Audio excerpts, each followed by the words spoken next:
Hey, Tom Rabbit!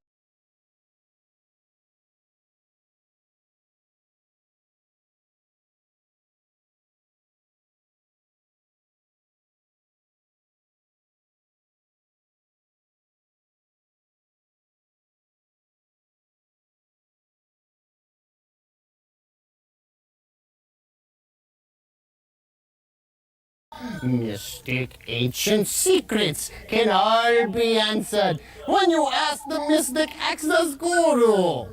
That is I, the great exalted one. I have come across 3 astral projections through the god plane and the hero metamorphosis to give you the knowledge you deserve. All right, guys. Well, no one's here yet, but this is a spur of the moment thing, so didn't expect anyone to be here yet. We got Ironworks, the Foundry. They're gonna go over the debate with ftfe and Bro Sanchez. Should be pretty entertaining. Shit, but we're Hey, Lisa. going to give a shout out to our brother Bro Sanchez. That's his Right on time. out. That's his link. If you haven't subbed, go ahead and sub. So this is Bro Sanchez versus ftfe. Boom, there it is. Let's listen. This is their debate yesterday. Check it out. I don't know what the hell's up with this live stream. It's fucking hysterical. Why don't you let everyone know what is happening? Like, they're flat earthers just can't figure out fucking StreamWorks. And what the score is, who's debating, what's going on. Yes. And, I am no longer the host. Over to you. Yes. So this is there's 3 different topics being covered. One of them is moon landing, then gravity and rotation. And we have Bro Sanchez, if you wanted to introduce yourself as well. And so 7 minutes each side. So notice the 3 subjects are moon landing, gravity, and rotation of the Earth. Rebuttal and then discussion. We can have Q&A at the end. So am I going first with the intros, the 7-minute intro then? Sure. And let me pull up that timer again. So 7-minute intros and then 7 minutes for each topic, back and forth and stuff. So yeah. Yep. Let me know when you're ready. All right, I'm ready to do my intro. Here we go. Yep. It's timer's Hello, on. my name is Craig McNeil. Online, I'm known as ftfe, Flight of Flat Earth. And before anything else, I would like you to know exactly who you're listening to. I hold 2 degrees, one in physics and one in nuclear engineering, specializing in energy systems and fission technologies. I served. Okay, so that answers that question. 1 in physics, 1 in nuclear engineering. So far, my assumption is kind of right. All right, he might have been a nuke. He might have been a nuke. This part of the show I hadn't gotten to, but let's continue. In the Royal Navy, I worked with real navigation systems, inertial systems, and applied physics, the kind that does not care what you believe. It works. Royal Navy. Ooh, how posh. Or people die. So I'm not here for speculation. I'm here for reality. My position is simple. The Earth is an oblate spheroid. It rotates, it orbits, it tilts. Every serious branch of science agrees because the evidence forces it to. Flat Earth is not an alternative model. It's role play. There's no equations. There's no working maps, no predictive framework, just undeserved confidence. In inertial navigation, we use something called Schuyler tuning, which literally builds Earth curvature into the system. In submarines, we use gravity gradient and inertial navigation. They account for Earth's radius, the spin, the mass, and the latitude that you are. If Earth were flat, they would drift into nonsense. They don't, because it's not. Artillery, missiles, aircraft, hurricanes, all corrected for Coriolis. Now, let me tell you, I will keep it a buck, okay? I'm going to keep it a buck with y'all. What? Keep it a buck? What the fuck does that mean? All that stuff he just said, not too familiar with it. Not to, well, yes. Our INUs, okay, yes. Inertial navigation unit, yes.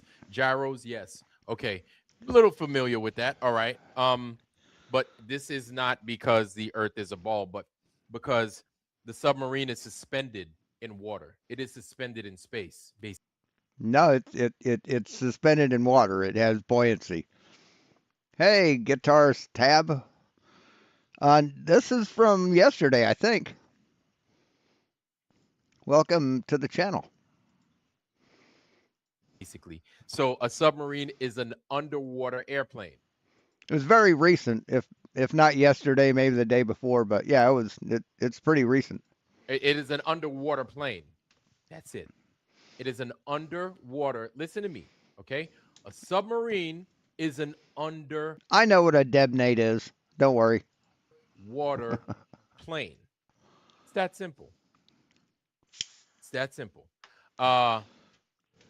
Yes, I will change that speed. I'll fix Then why do they call it a submarine? that here in a second.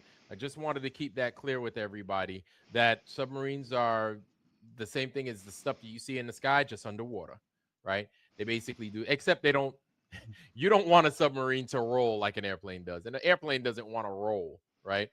But a submarine is basically Man, he really does love to hear his own voice, doesn't he? the same thing. He talked just bullshit for like an entire hour, just talking.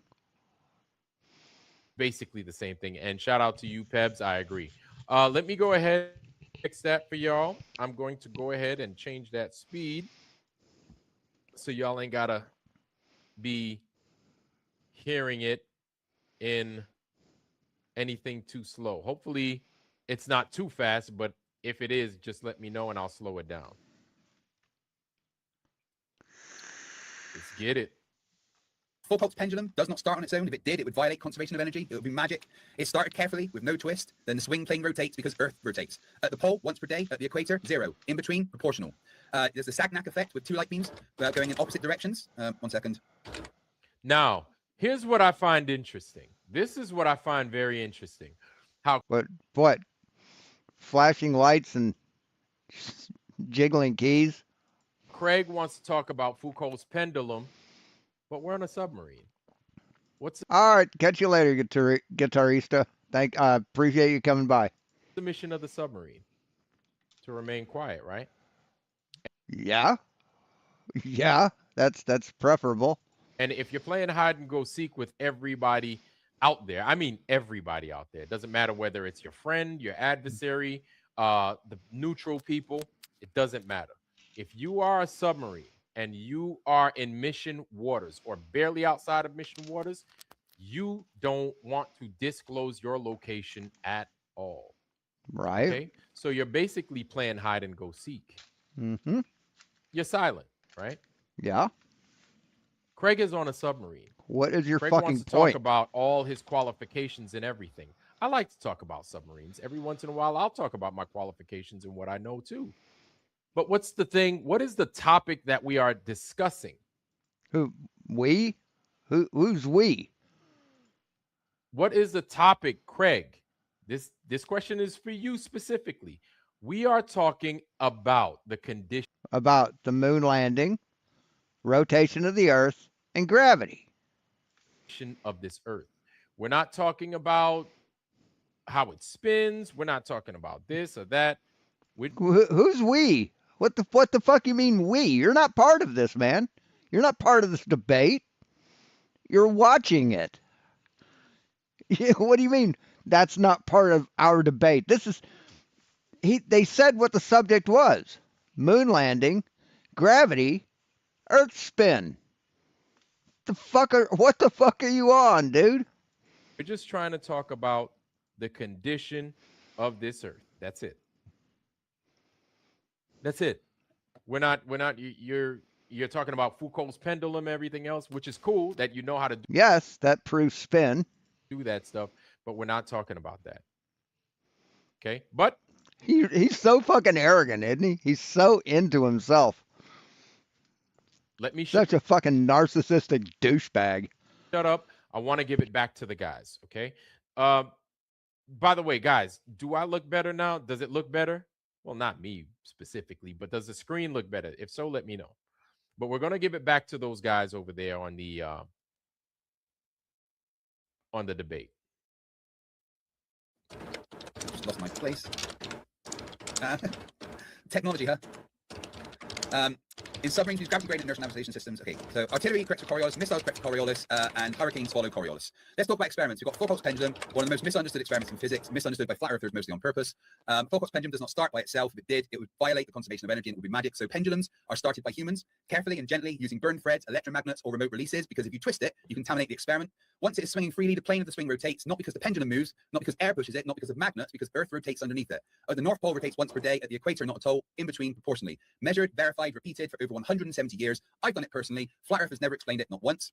The Sagnac effect, light travels different times around a rotating loop. You send light clockwise and anti-clockwise around a closed path. If nothing is rotating, they return together. If the platform is rotating, one beam travels effectively further, it arrives later. The time difference creates an interference pattern. From that, you can calculate a rotation rate. This is how ring laser gyros and fiber optic gyros work. They are inside aircraft, submarines, missiles, and spacecraft, and they constantly measure Earth's rotation. If Earth were not rotating, these devices would read 0. They don't. They read 15 degrees per hour, exactly what the globe predicts. There's shadow angles. So, all right. There is a lot that's being discussed. What I want to bring into everybody's purview and understanding is this real fast. Check this out. Bro Dude, stop using big words to try and make yourself sound smart. It doesn't work. Sanchez is in the foundry, y'all. Shout out to you, Bro Sanchez. You did an amazing job holding it down the other night. Salutes to you, sir. And way to do your thing, man. We're kind of chopping it to pieces, just not too much into fine pieces, but we're going over certain highlights. What I want to remind y'all is this, y'all. This is how we were Globers, right? Based off of this information that Yes, before you were indoctrinated into a stupid fucking cult. Yes, you were. old dude Craig is bringing up before us, right? So he's talking about Sagnac effect. He's talking about pendulum swings. He's talking about this one. He's talking about that one. Okay. All of which I'm not saying that, they don't use those things. I'm not saying that those things aren't used. Now, there are numbers involved. I'm not saying that the numbers are bullshit, bull crap. I didn't say the word, so I'm holding it down, y'all. Y'all got to give me some credit, right? Now, numbers involved. Math. You need the math. At some point, you definitely need the math. He's talking about Coriolis. He's talking about a lot of things, right? Maybe some flat earthers are familiar with. Maybe some flat earthers aren't too familiar with. One thing he's not talking about. He's talking about the movement. He's talking about the Coriolis effect. He's talking about this one. He's talking about that one. What is he? What the fuck are you talking? He hadn't talked about anything yet, man. You interrupted him to hear yourself talk. What the fuck, man? Just play the video. Not talking about? Anybody in the foundry, please tell me what is Craig not mentioning. He's on a submarine. He's in a position. Craig, listen to me. Listen to me. And I'm not sitting here to make fun of you or talk. You think he's going to watch this video? You think he's going to watch a dumb fuck like you? Bad about you. I'm not. But Craig, you are in a special position. You are on a platform that not too many people could get on. Oh, keep in mind, this dumb fuck thinks that he's honest. He thinks he's like pure and honest and never lies to anybody. Right? And we just took these opportunities for granted because we're here, we're going to do our time, do our service. It already sucks that we have to hot rack with some people sometimes, whatever, right? And talk about the Foucault pendulum argument. Can we compare cranes and pendulums? That's funny because, hold on, before I continue, you guys see this?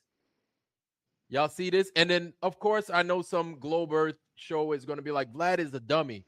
But everybody's got... Yes, you are a dummy. Something similar to a crane or a pendulum at their house. We got this freaking fan, right? I got this fan right here and it got the chain. Yeah.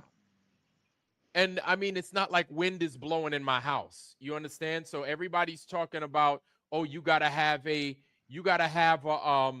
room where there's no wind, or you gotta have a room where there's this or that. And I'm like, why do you need a room without a vacuum, or a room in a vacuum? Excuse me.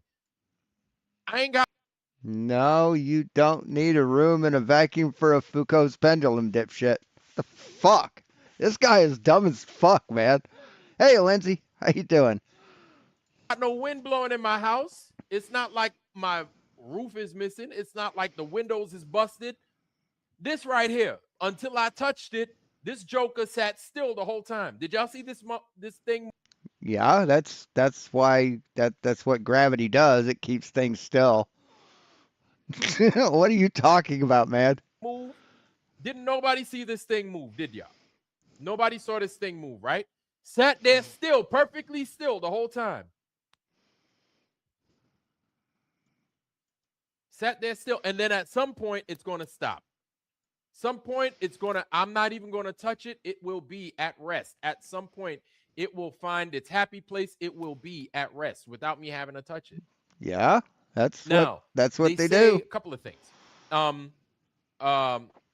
The Earth is not in perpetual motion, right? It's not, but The Earth spins at a constant rate, has done so for centuries, millennia. it's, as far as I've known, it's always been in motion. It's always been moving, right? And this is what we've been taught. Craig, you are in, or you have been in a unique position. You've been on a submarine. So all of our experiences, you have to understand, Craig, that UK National Services and Archives. Oh, wow. Craig. Oh, well, Craig, there you go. There goes your challenge. Craig needs to show actual proof of his Navy days. I just researched UK National Archives and 0 results. So, Craig, please, if you could provide me, Vlad, dolphins. And also, this submarine did not have a Yeah, that's proof. He's got a hat. He's got a hat. It lights up in the at night, so he can tame them when they're less stroppy. VLS, vertical launching system. Right? We had torpedoes on here. Right? I got my dolphins. Your boy's got his dolphins. So you want to check on Vlad as being a submariner? You can check me out. Like, I'm there. You know what I'm saying? I've got pictures. I've got everything of me being on subs. I mean, I don't want to come out and show them because it's kind of don't want to do that. But yeah, if you look it up, Vlad's on subs. Yeah, people know me in the community. So yeah, right. Subgate. There we go. Either way, being in this unique position, you're talking about equipment. I get it. Okay. I challenge him to prove that he was in the Navy. Well, I challenge you to prove that the Earth's flat. How come you've never fucking done that, man? But you challenge everybody, everything else. Why? Okay. We are Why? flat earthers. Why do you do Are that? a globe earther. Your job. Why do you do last that? night was to prove your globe. Not Your nice. job last night, not necessarily fully with the equipment, but Craig, you have to take one thing into account. Okay, you being as smart as you are. Now, this isn't just for Craig. This is for anybody that holds these high accolades, these big degrees, and everything else. Let me tell you something. Just because you have a big degree, you have the masses out here. Do you think that what you know is special, so special that the masses don't need to know? And Craig, last night you said The fuck are you, what is he fucking talking about? something that I disagree with.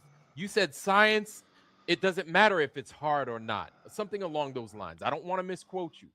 But science, it's either right or true, or it is not right or not true. That's it. Things are either right and true, or they are not right and not true. That's it. That is it. So when you say science has to be hard, no, it doesn't. If something is hard to explain based off of No, I think what he probably said, and if you play the fucking video rather than talking about it, you'll probably see that he says science isn't required to be easy for you.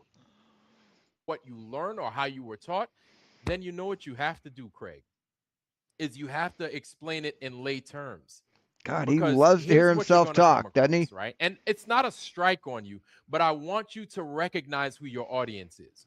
because you're talking to both flat earthers, you're also talking to globe Jesus earthers. Me, I Christ. was an instructor of sorts, right? I used to go out and I used to talk about electromagnetic fundamentals, right? And that was like my specialty, understanding the electromagnetic spectrum and what's contained therein and the things that it can do for you and for those that love the electromagnetic spectrum. So I knew it intimately. Just because I knew it intimately at the level that I was producing this stuff doesn't mean that I had to use big words with people that didn't know what the hell I was talking about. So, Craig, yes, can you talk about physics and everything else, about the INU systems at a high level? Can you talk about that with an audience that gets it? Absolutely. Do you talk about, should you be talking like that to even your globe earthers? No, because this is the problem. Jesus Christ. No one gives a fuck what you think, man. Nobody. Look at this. He just keeps talking. Just keeps fucking talking.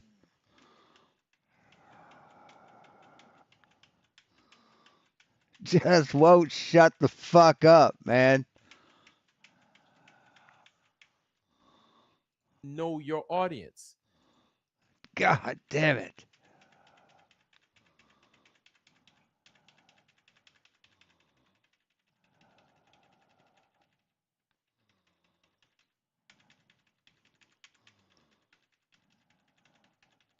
Oh my God. He just keeps fucking talking.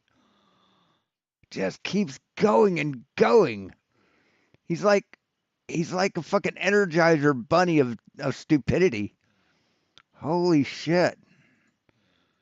And he keeps fucking talking. God damn. So he talked for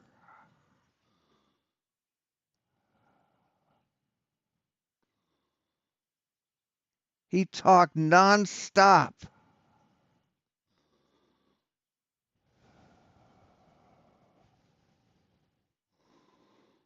for like, see, 38 minus 12 for 20 fucking minutes, dude. He talked nonstop for 20 fucking minutes. Let me show you guys what I got here. Oh Okay. my Jesus. I'm going to show y'all this.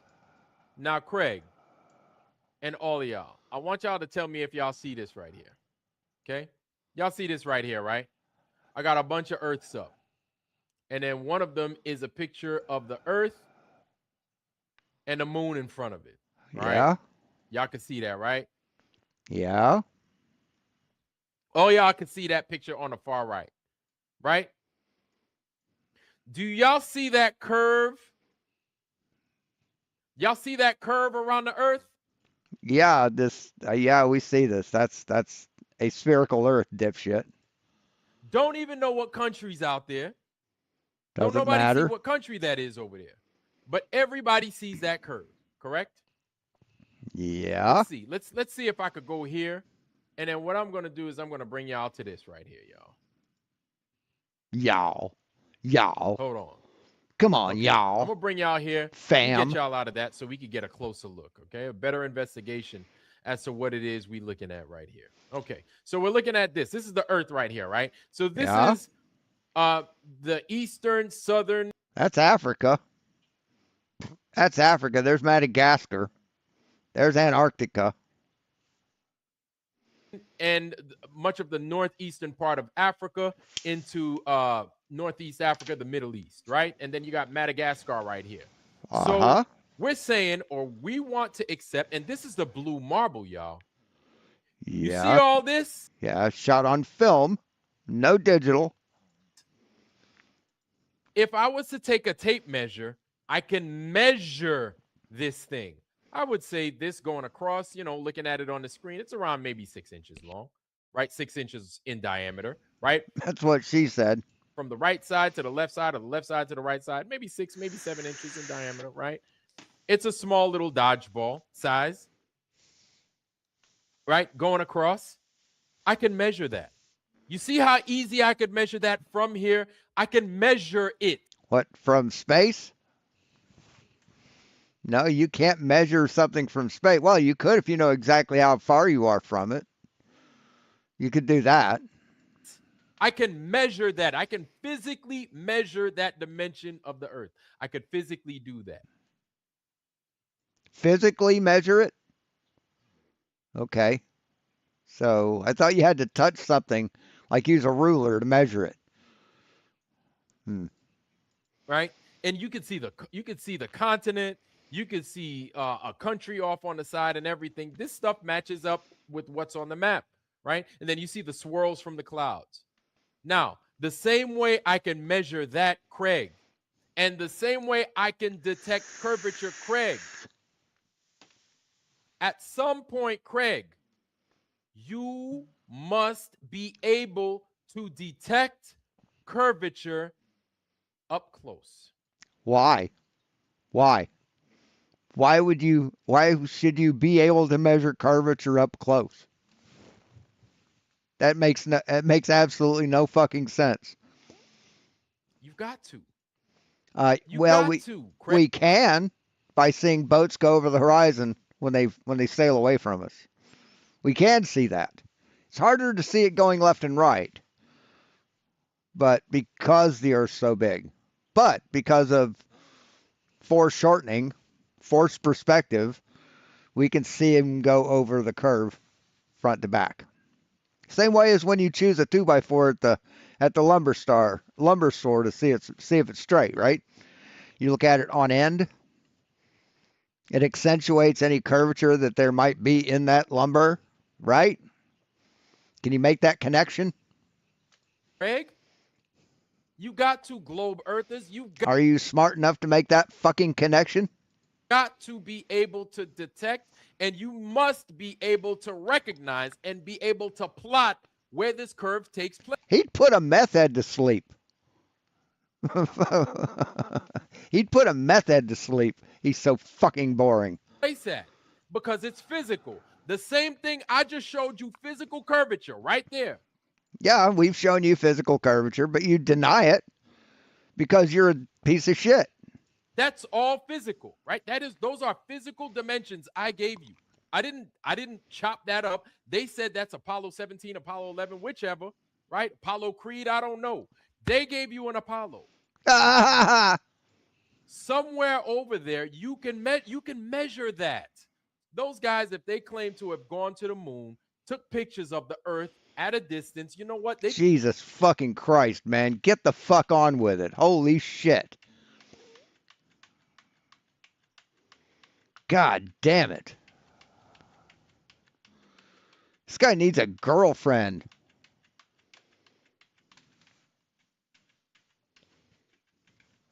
I do this because I don't want a girlfriend.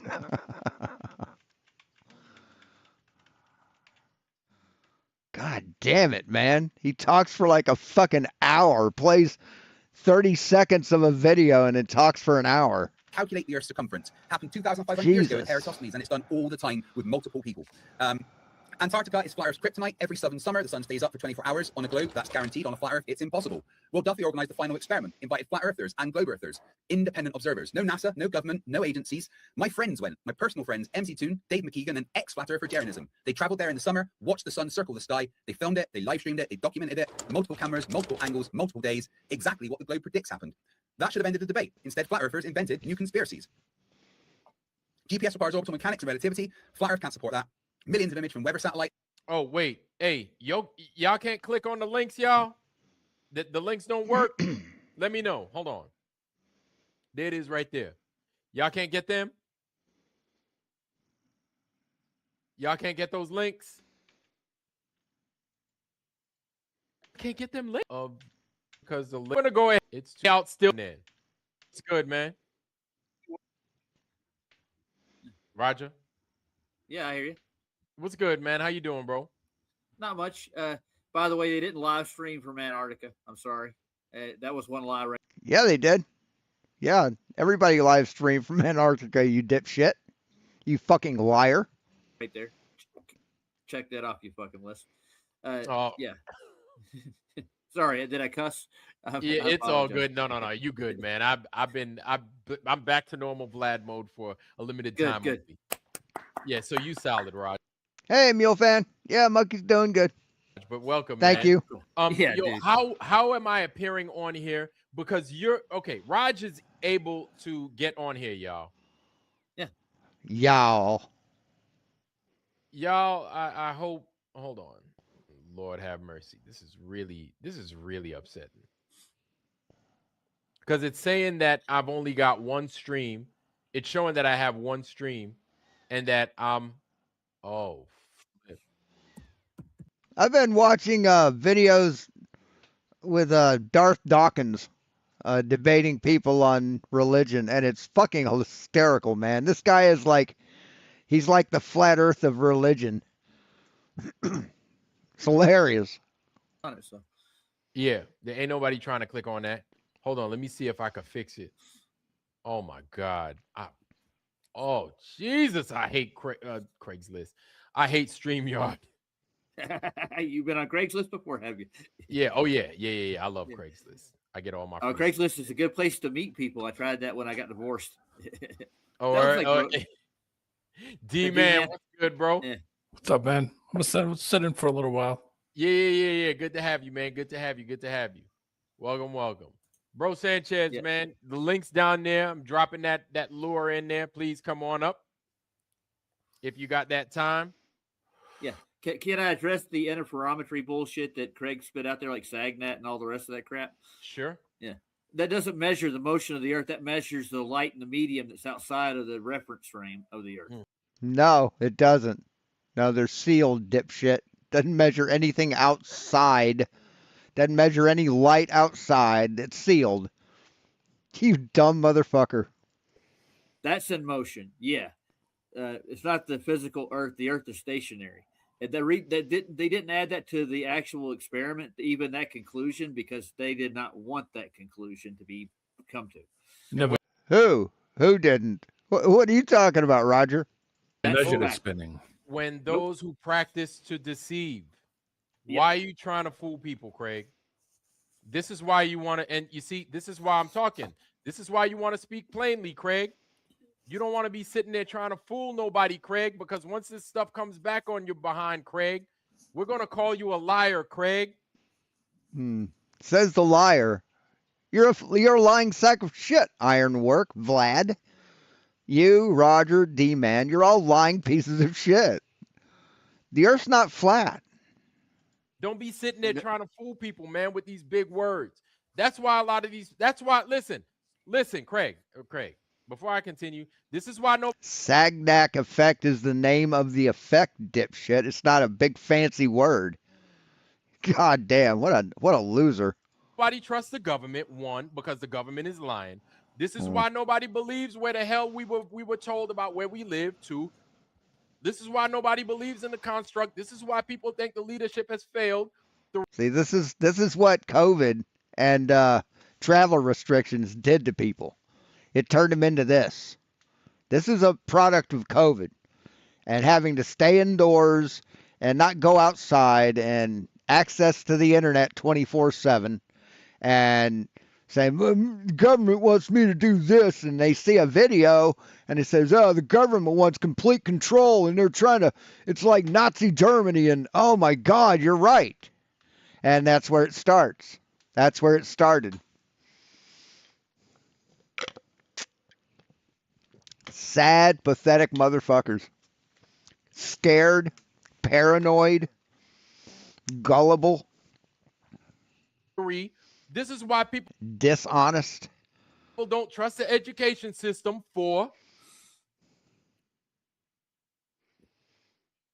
you missed your opportunity to be upfront and honest with us. And it's easy. It's so easy. It's either done or it's not done. This is Hey, Rocinante, how you doing? what I'm talking about, man. Don't nobody want to trust you guys no more, man. Half an hour, man. He just talked nonstop for a fucking hour. I mean, god damn, he really loves to hear himself talk, doesn't he? There's a lot of indoctrination to be done. So you got to have a lot of words or it just seems like you're not serious. And it's not, I'm like, I want to give you the benefit of the doubt because it's a simple It's a simple way in which we can all go over and we can all dice this up together, right? Who's this? Chris Connolly. Welcome, sir. Good to see you, Chris Hi. Connolly. Hey guys. Hey, Chris. Long time no see, dude.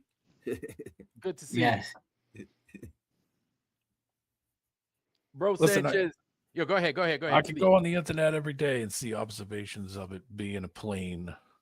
How many observations do I see a day of it globe being a globe or a ball? I don't know. He just showed you one. 1972 Blue Marble. There you go. You can look at this any day you want, man. Any day of the week, you can see that. You can see videos from NASA of like 24-hour fucking live streams, like live streams of the ISS orbiting the Earth. You can see those. You can see time-lapse footage.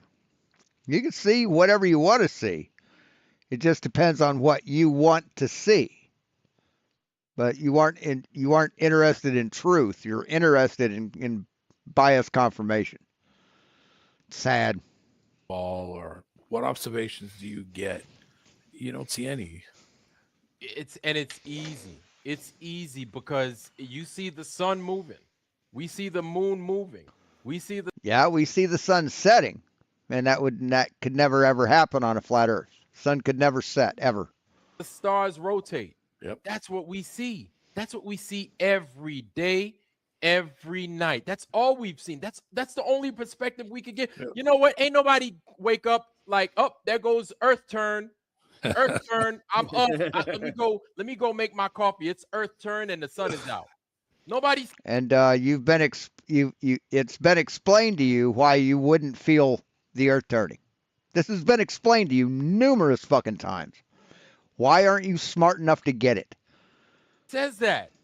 Nobody says, oh, here comes Earth turn. It's moon. The moon is out. Yeah. Let me, Teen Wolf is on, y'all. Nobody says that because you know why?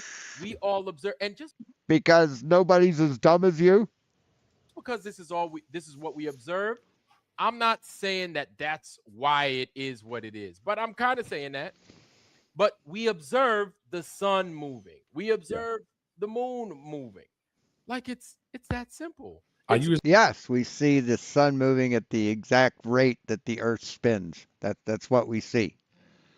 It's really that simple. I used that reference earlier. Is the record player spinning or is the records spinning? Yeah, that's exactly it. And that's right. D-Man, you brought that up, and I'm like, that's the point. That is the My God, it's brilliant. point. Every morning when I pour a cup of coffee, I pour it in a different direction. Just for the hell of it. Yeah. Just for the hell of it. Like none of this, Craig. Like it's easy, bro. You have to explain. Like you truly. I mean, you thought Flatzoid and his cult were stupid. They're nothing compared to these guys. You gotta be real, and you gotta explain why there ain't no curve, bruh. Like really, there is curvature. It's been measured. What do you mean? Has to explain why there ain't no curve. It's been measured, man. That's all everybody wants. Nobody fucking grow up, man. Seriously, grow the fuck up. Wants no pendulum swing. You're not a fucking child that can throw a tantrum and get what he wants. We don't give a shit if you don't like reality. Fucking deal with it. Wake the fuck up, grow the fuck up, man the fuck up, and join us in reality, dude. Because we can't, like, this is what we got. This is what we got. This is what we got access to. If you go out to a beach, we got access to beaches, some of us. If you go out to a river or a lake, we got access to that, Craig. Yeah, that's a good question, Rosanati. We got access to that, and we could do stuff with that. You talking about these pendulums inside a room it got low pressure. Craig, don't nobody got access to that, Craig. Nobody got access to that, Craig. What do you mean low pressure? You don't know what the fuck you're talking about, dipshit. No, and they don't really So he thinks the Foucault pendulum has to be done in low pressure. Ain't nobody got time for that. have that much neither. Ain't nobody gonna be like, oh my Hey, Cygnus. interferometer doing this. Nobody's got access to that, Craig. And this is why Bob did. Bob had access to that and a fiber optic gyroscope. Guess what they both showed? even with our unique experience on a submarine, I could tell you exactly what I got to see. And everybody could back me up, whether they're a globe earther or a flat earther. They can back me up, Craig. Did you know that, Craig? I'm sure you did, Craig. There are globe earthers on submarines right now that are flat earthers. They don't even fucking know. No, nobody's a flat earther. There's no such thing as flat earth. Know it. Yeah. But they're going to tell you, I see that contact at this bearing at this distance. Let me ask you a Well, question. Are they? Did you guys compensate for curvature while you were in the submarine? No. Good one. No. But you want to know, D-Man, listen, I know y'all are laughing, but that's a good question. Nobody did. You know why? Because we expected either to see it at the horizon, or if we didn't see it, it's because it's gone. We can't see it. That's it. Well, I got a question for you right quick. Based off of what the atmosphere is like, you might not see anything, directly in front of you because, again, London fog. Do they still use hydrophones in subs to this day? On subs, I don't know about on subs, but outside of subs, Yeah, I think so. I got a question for you. What science has to invent a whole mathematics of reference frames, inertial and non-inertial, to make their experiments actually work? Say what's this brilliant thing that Roger just said? Hold on, I was looking at something. You know why? Because we expected either to see it at the horizon, or if we didn't see it, it's because it's gone. We can't see it. That's it. Well, I got a question for you right quick. Based off of what the atmosphere is like, you might not see anything, directly in front of you because, again, London fog. Do they still use hydrophones in subs to this day? On subs, I don't know about on subs, but outside of subs, Yeah, I think so. I got a question for you. What science has to invent a whole mathematics of reference frames, inertial and non-inertial, to make their experiments actually work? What do you mean have to invent reference frames? You don't invent reference frames. What the fuck are you talking about, Roger? Invent reference frames? God damn, dude. Holy shit, you're dumb. They had to come up with a non-inertial reference frame outside of what you call Earth to invent the mathematics that actually Foucault used to make his claims fit what the pendulum did. Roger. No, what the fuck are you talking about, Roger? Oh my God, you're stupid. Yeah, I know. No, go ahead. I'm going to say, all right, okay. Well, all I'm going to say is, all right. We're on the inertial reference frame, supposedly, in their model. We're in motion, correct? No, the inertial reference frame is not in motion, Roger. In order to get an observation like they actually supposedly make, or oh my God, even with interferometry, they have to have a non-inertial reference frame to observe this happen. Which is flat. And the Foucault pendulum isn't interferometry. Interferomet, whatever the fuck that word is. It's not the same thing, Roger. Yeah, I know. It's flat. And Craig, these are interferometry. Quasi experiments, man. They have nothing to do with anything in nature. They don't. Right. And this is why part of another reason. So just nuh-uh. the experiment that was designed to measure something, just nuh-uh, because you don't like it, Roger. And why I think these debates, they to me, I'm not like, it's like kind of like playing with your food. Is it like? Like I'm not gonna do that. I'm either gonna eat the sandwich. Like, listen, have y'all ever seen? Don't eat the sandwich, Vlad. What the fuck are these people talking about? Don't eat the sandwich. Have y'all ever seen a person take pictures of their food? I've made some mashed potato mountains in my day. But have you seen people do that? Take pictures of their food. They're like, hold on. Hey, Dan, how you doing? Before I eat it, I gotta take a picture of it. Snap. I don't know. US 699. That's not a submarine. Oh, okay. USS Jacksonville. Why did it show me a picture of a fucking warship? It says USS Waldron. Oh, DD 699. Okay. Never mind. Yeah, hold on. Lasagna.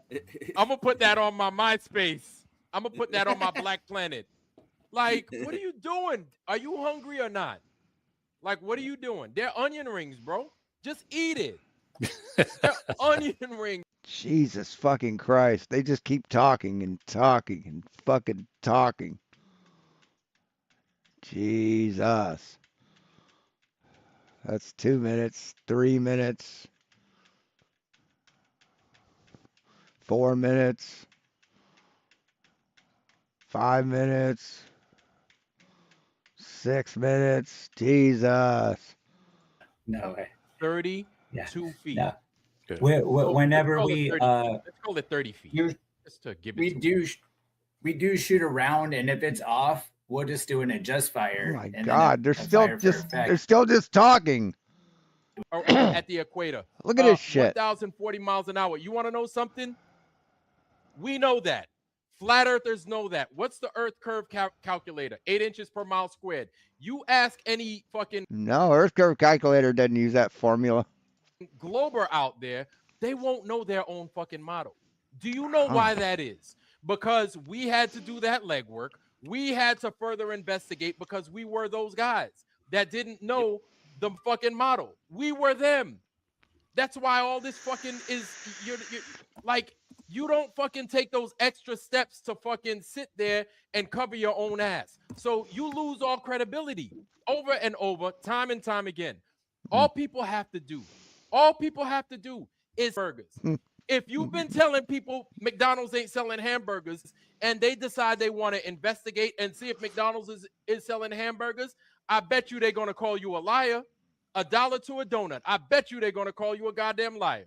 They could be from Zimbabwe, from the bush. They ain't never heard of or been to McDonald's. You tell them, you show them a description of a fucking Big Mac, and you tell them that them shits don't exist. McDonald's don't sell them. A motherfucker from the bush from Zimbabwe goes to McDonald's. He's going to call you a goddamn liar. 1,000 times over.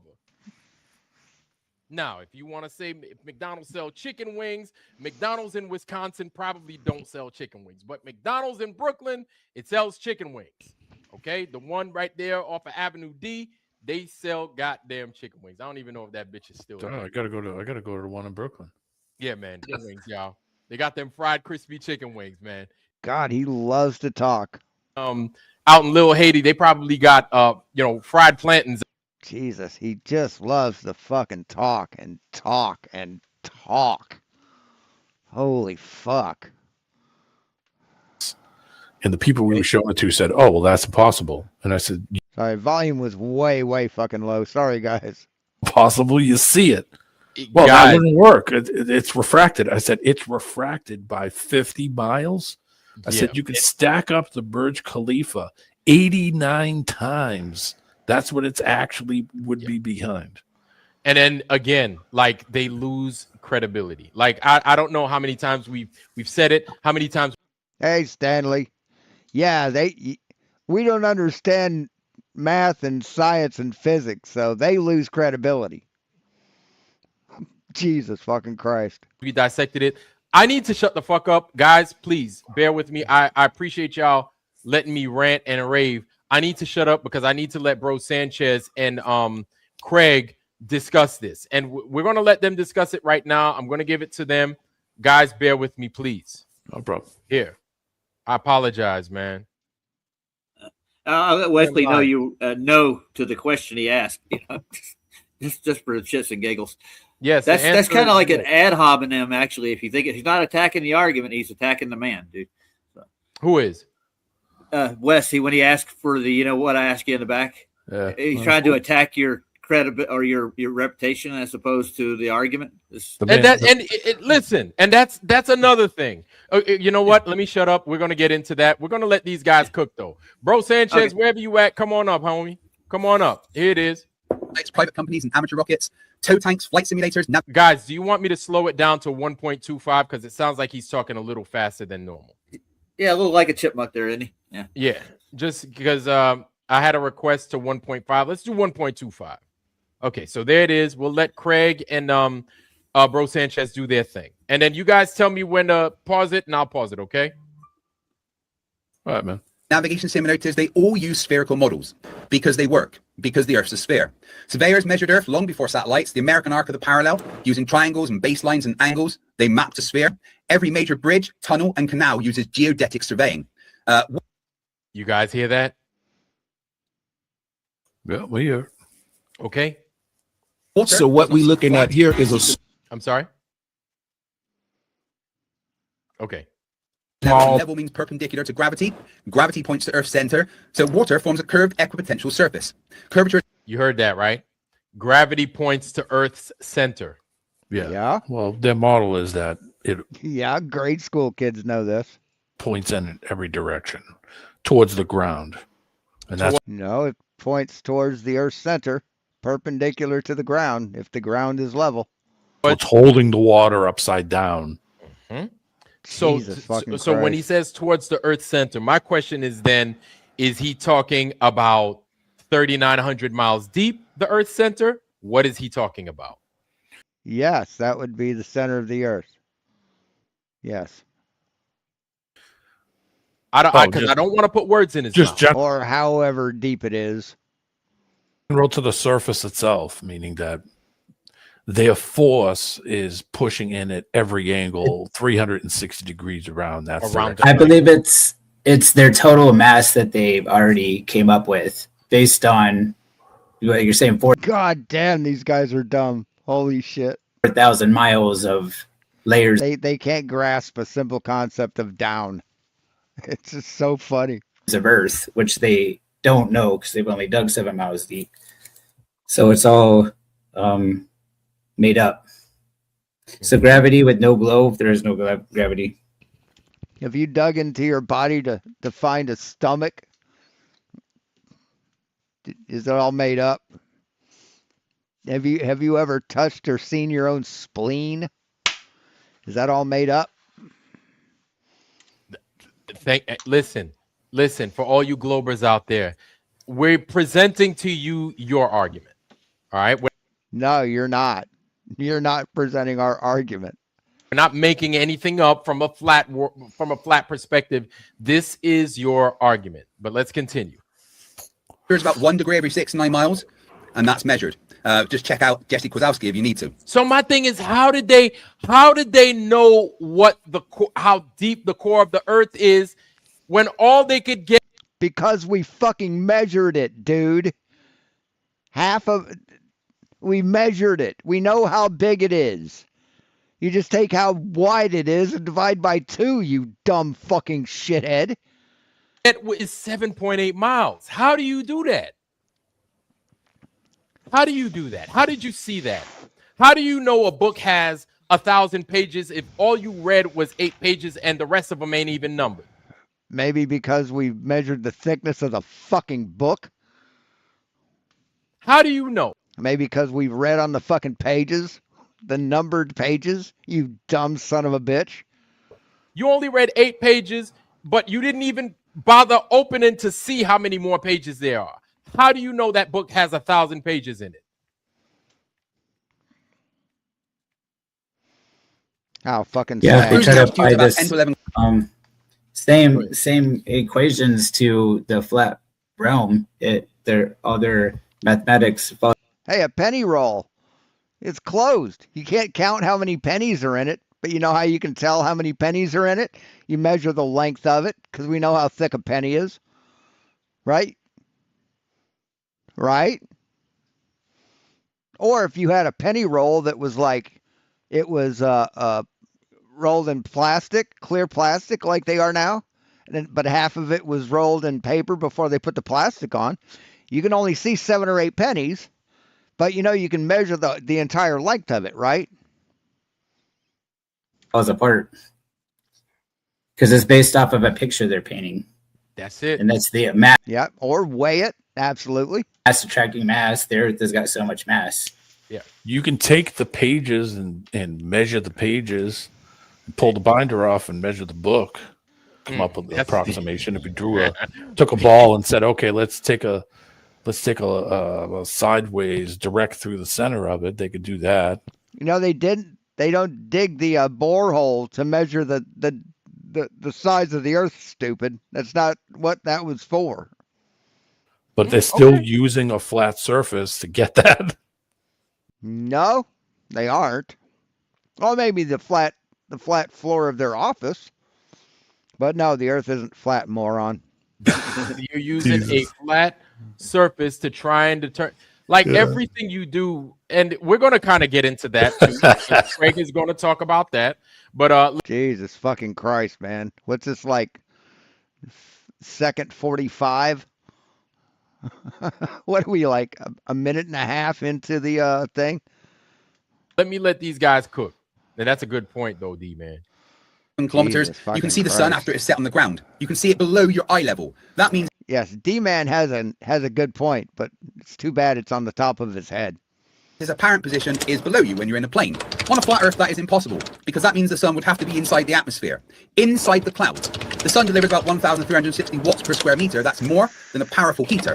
Inside clouds, that would flash boil water droplets. You'd see steam and turbulence, not stable clouds. But we see stable clouds because the sun is in fact millions of miles away, and Earth curves away underneath it.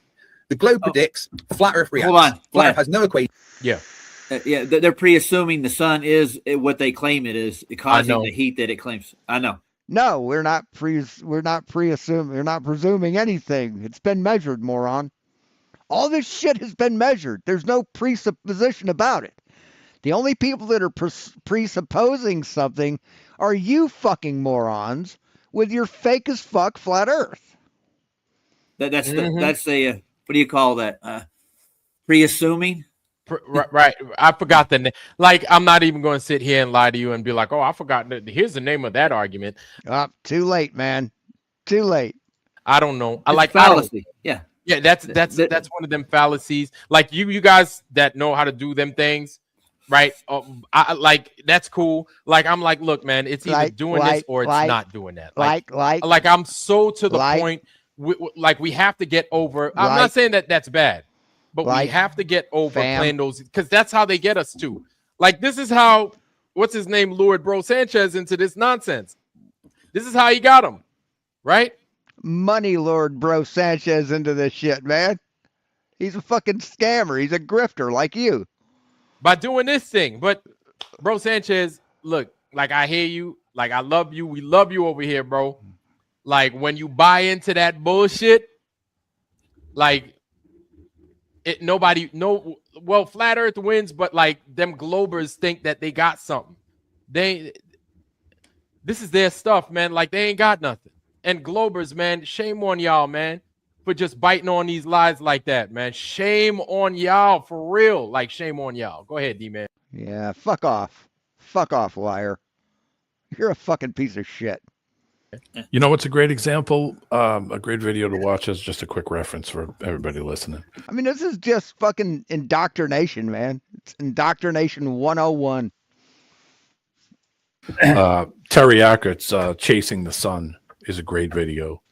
Shows you that it's basically a hot spot, that it's not a local where they sun. say it is. Yeah, that it's a local sun. I mean, he literally he has a plane chase. You can have it to where the submarine is at a particular level underwater, and then Jesus fucking Christ. they will protrude Holy shit.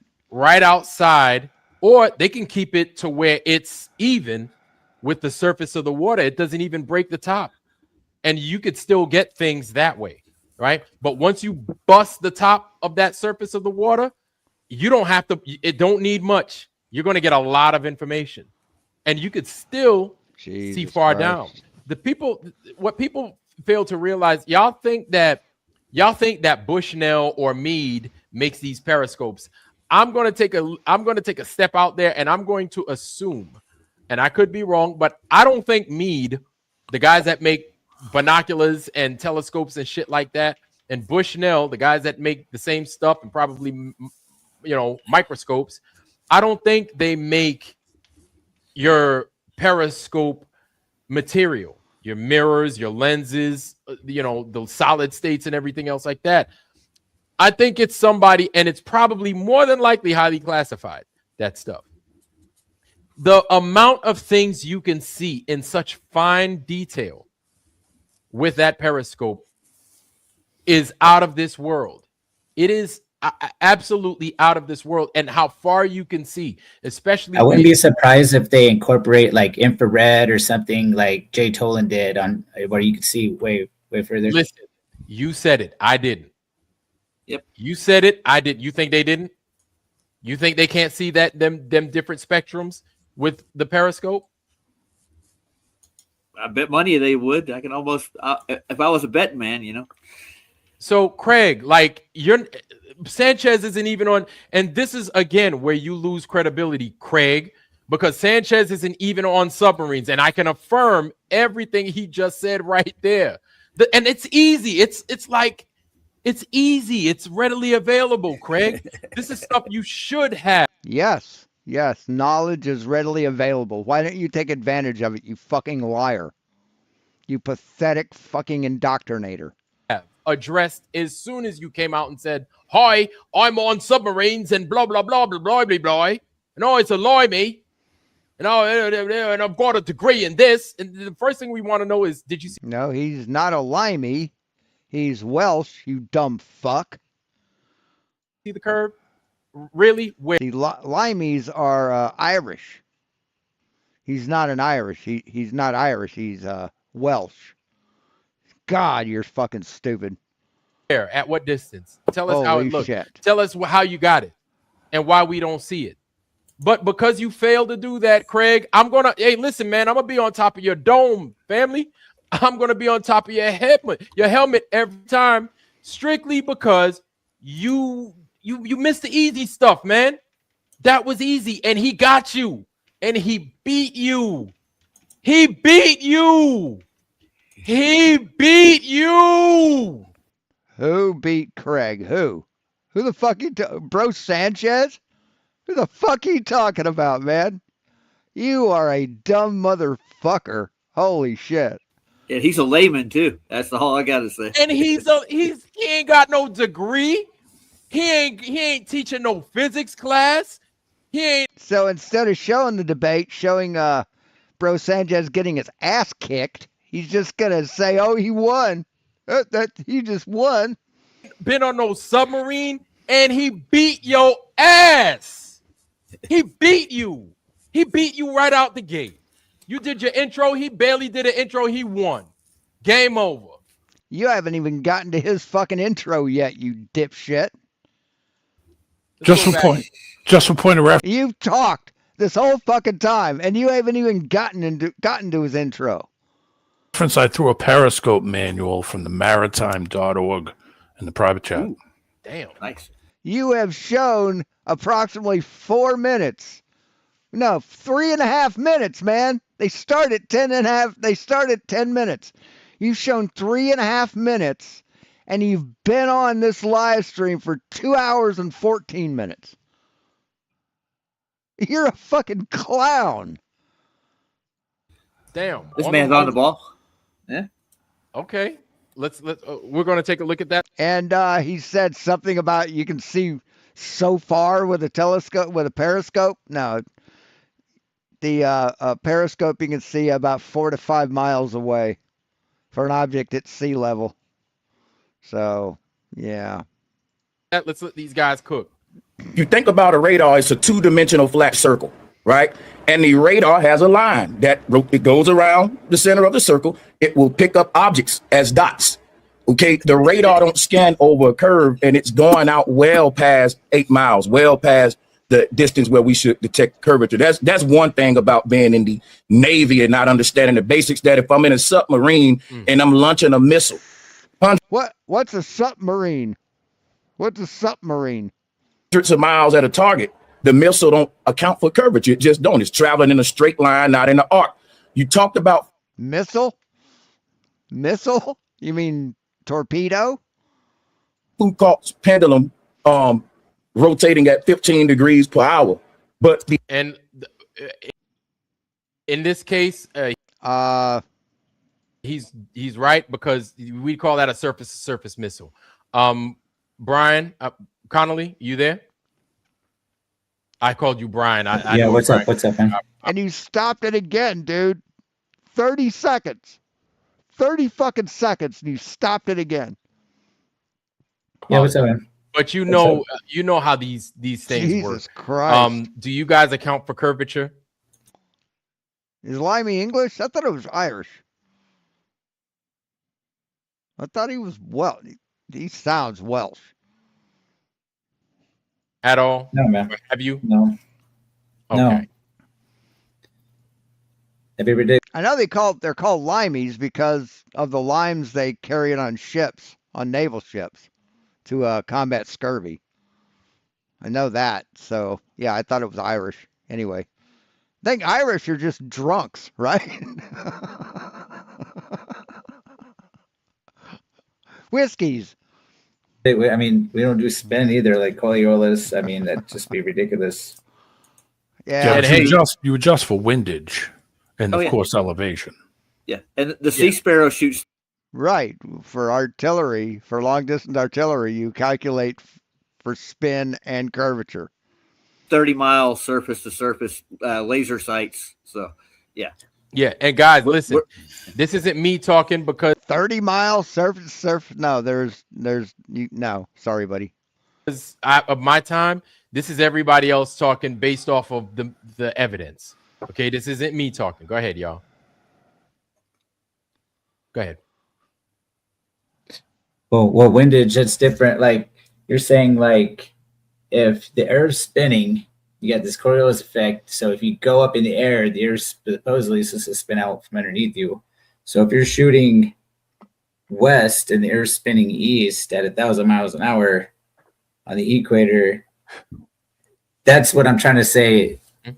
Like those kind of silly things. It'd be rough trying Coriolis. Yeah. Like landing an airplane on north-south runway.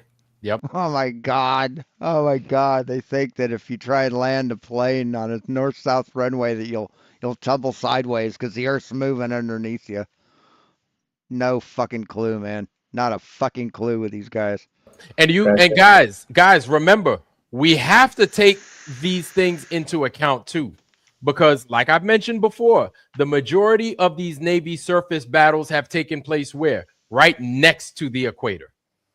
Okay? Right next to, like, anytime we talk about naval battles, what are we talking about? We're talking about, Battle of Guadalcanal, the Battle of Leyte Gulf, the Battle of this, battle the fuck and up. I've not back every year. Shut the fuck up. Right there.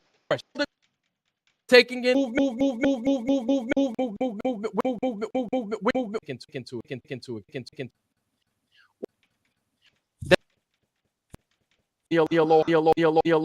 About those guys, the pro, Hawaii or not. It's the most fun you can have with YouTube. I love it. But the Pro Bowl is coming up. Just hit the right arrow key. What about South and every movement of the earth? Is that what we're expected to see? But you see, this is what I'm talking about. No flat earther made that up. No flat earther with a degree is saying any of that. We didn't make it. See, we didn't. There aren't any flat earthers with degrees, dude. There's barely any with any high school diplomas. So yeah, you're right. No flat earther with degrees made that up.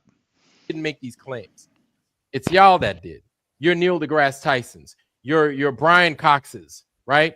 You're Einstein's. You're the guy that freaking wore the turtleneck all the time. Oh, space. Him, right? All these people are the ones making those claims. Right. These are claims you can confirm for yourself, man, if you're honest. Too bad you're not honest. Something we can't prove, but they sound good. They look good. They're on TV. They fooled all of us. They didn't fool just you. It ain't just you. We were fooled too. into believing that bullshit, and y'all still swallow the magic pill. Y'all still fall for that bullshit. And my thing is, you know that's bullshit what he said. Why don't you jump on Neil deGrasse Tyson? Why do we gotta do it? What do you mean? Why jump on Neil deGrasse Tyson? Who cares about him? Why we gotta jump on his lying ass? Why don't you motherfuckers do it? Why don't you say, hey man, why is it that every Because he's not lying. That's why. time I look at Earth, it looks like a fucking basketball and not a motherfucking pear? Why? You don't know what pear means. You don't know what pear shape means. So that's on you, buddy. You not understanding shit that people are talking about has absolutely nothing to do with them. Why is it that every time I fucking watch the Bears play, they kick a field goal, the ball doesn't fucking go wibbly wobbly like you said it should because of the movement of the earth? Why? Are you Because you don't understand what he was talking about. That's why. Such a simple thing and you don't fucking comprehend it. fucking lying to me?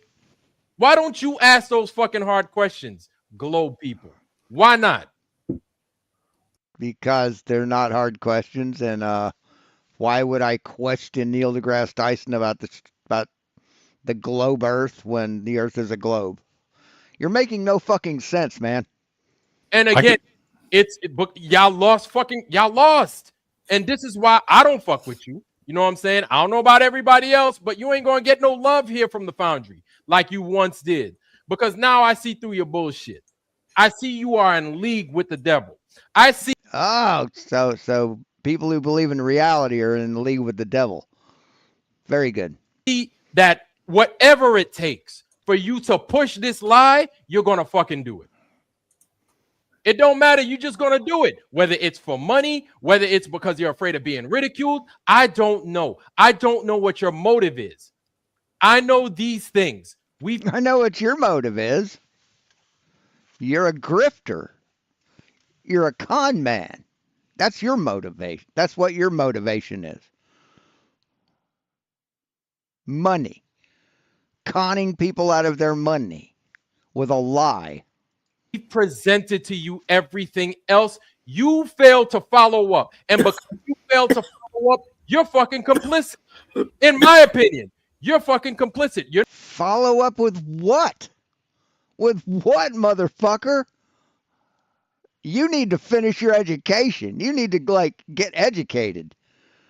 You're a dumb fuck. And a very dishonest one. You're no better than those fucking liars that lied about the COVID vaccine. You're no better than those motherfuckers. See, there you go. That's where it all started with this guy. That's where it started with him and many, many others, is the COVID vaccine.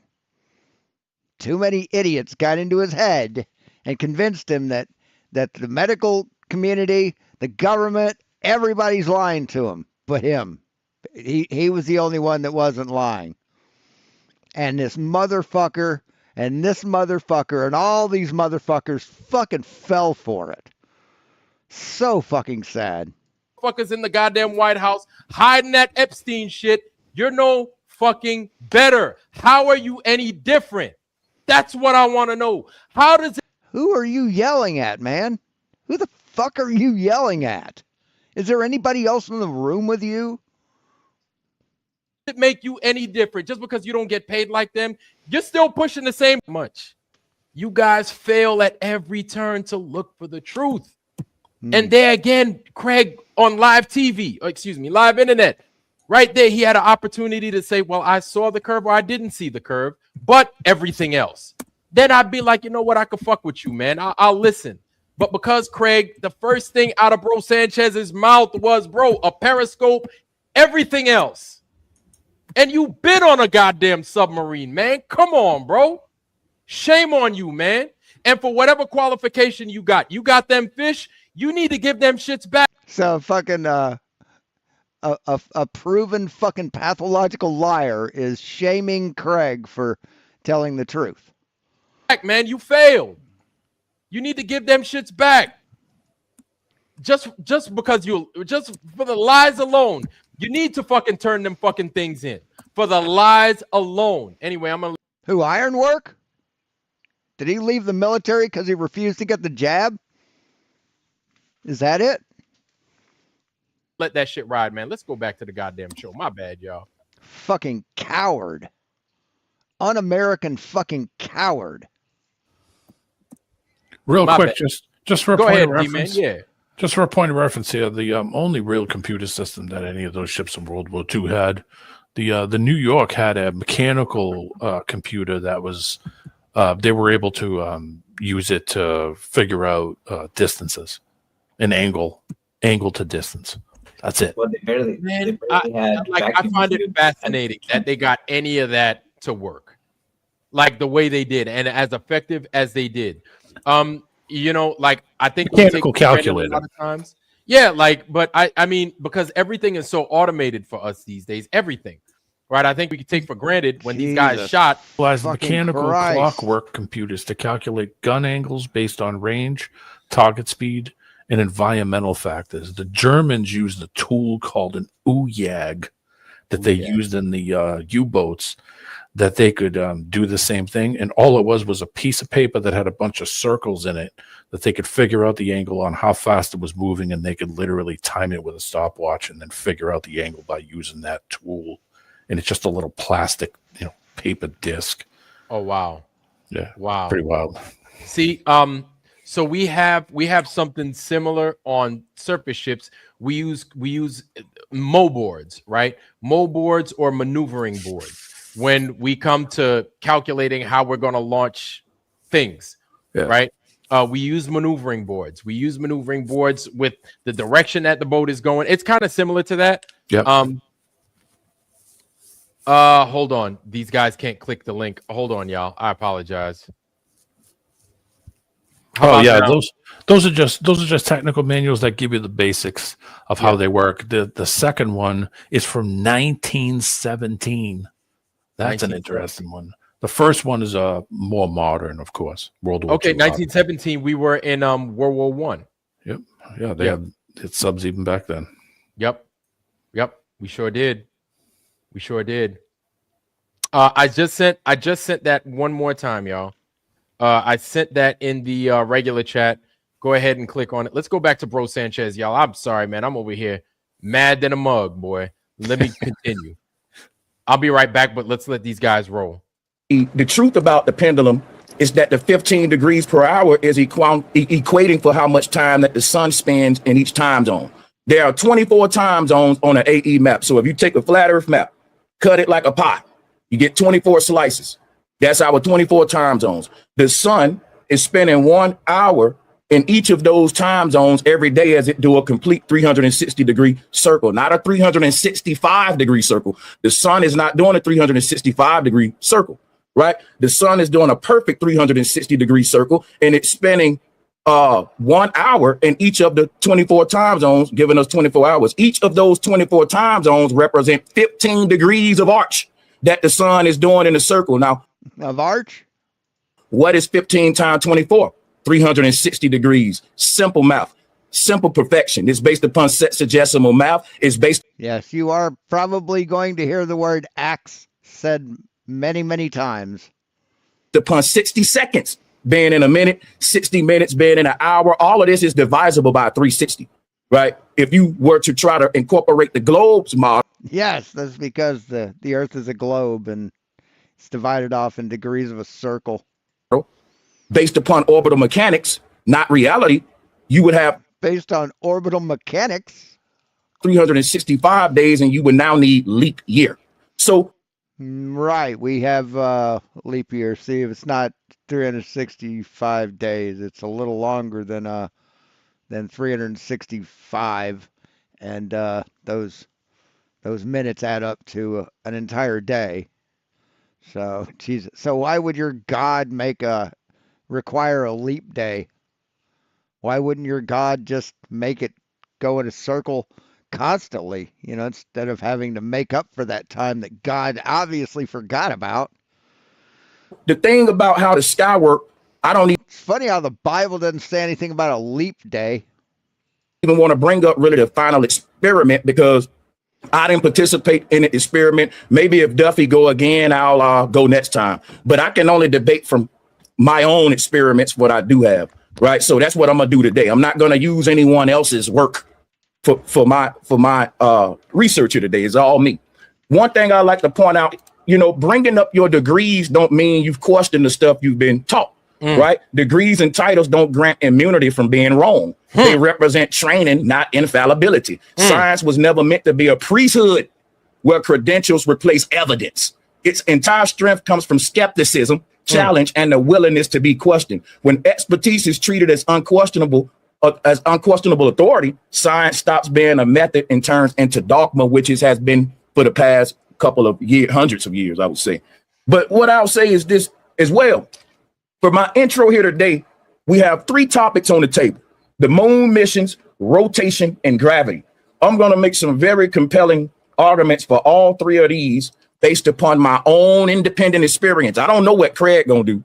Now, if Craig went to Antarctica, then by all means, use your experience. I'm showing up with personal experience, not hearsay, not copying off anyone else's papers in experimentation, because my claims are based upon my own experience and research.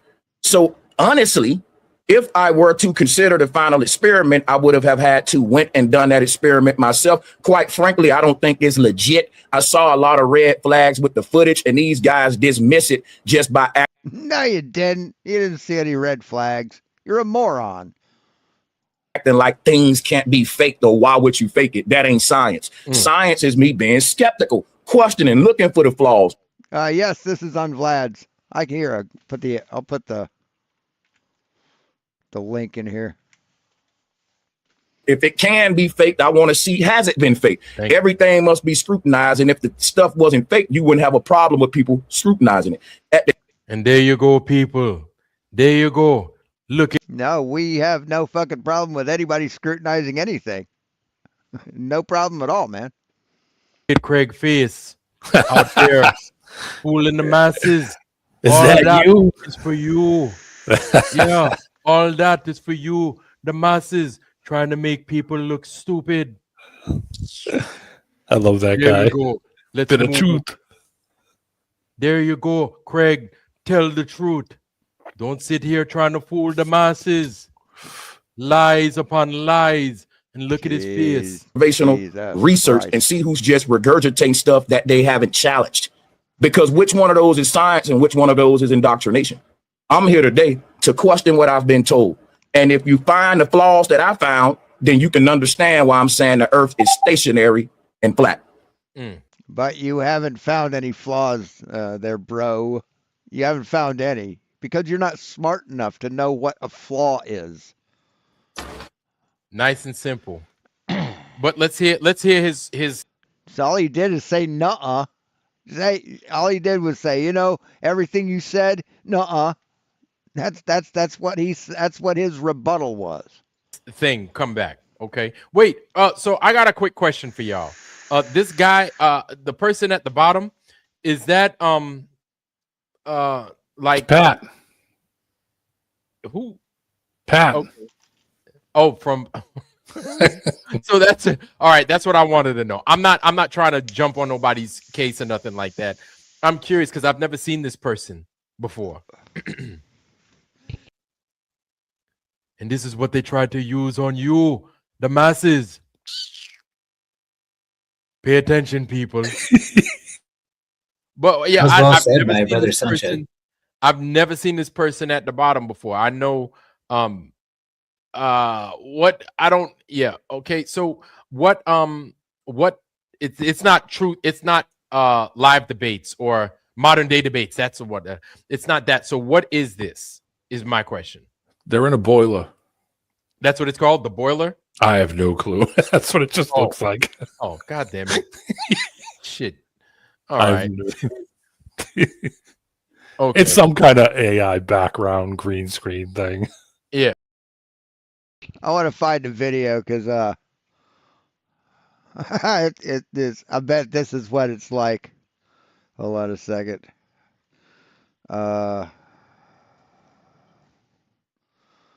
Where is it?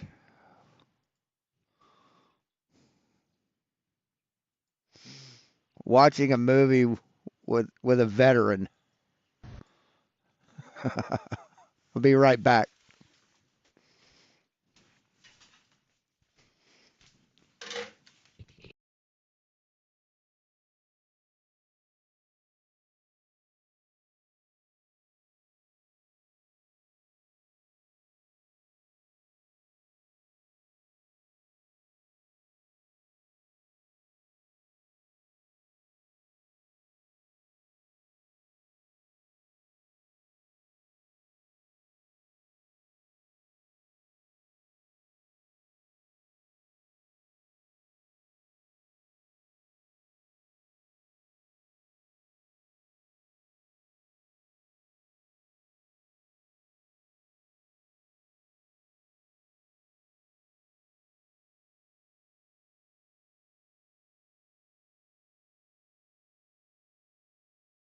Yeah, this is called an Army vet bro.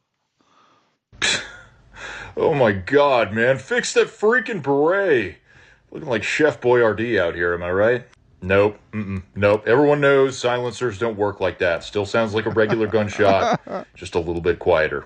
Oh my god. I would never talk to my first line leadership the way this guy's talking to his sergeant right now. Oh my god, what are they doing in Hollywood? Fix your collar. Oh my god. Look at, oh my god. Did you see the way this guy had his kit set up? Hang on, back it up.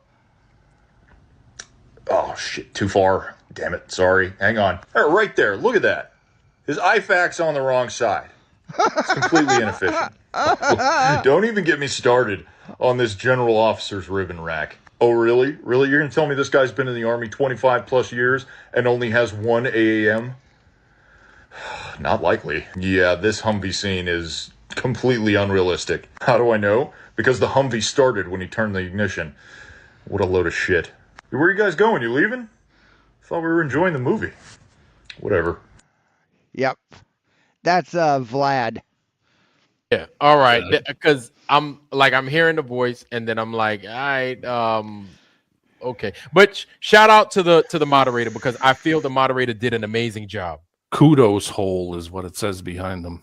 Okay. So whoever you are, moderator, listen, I'm asking because I feel you did an amazing job during this debate.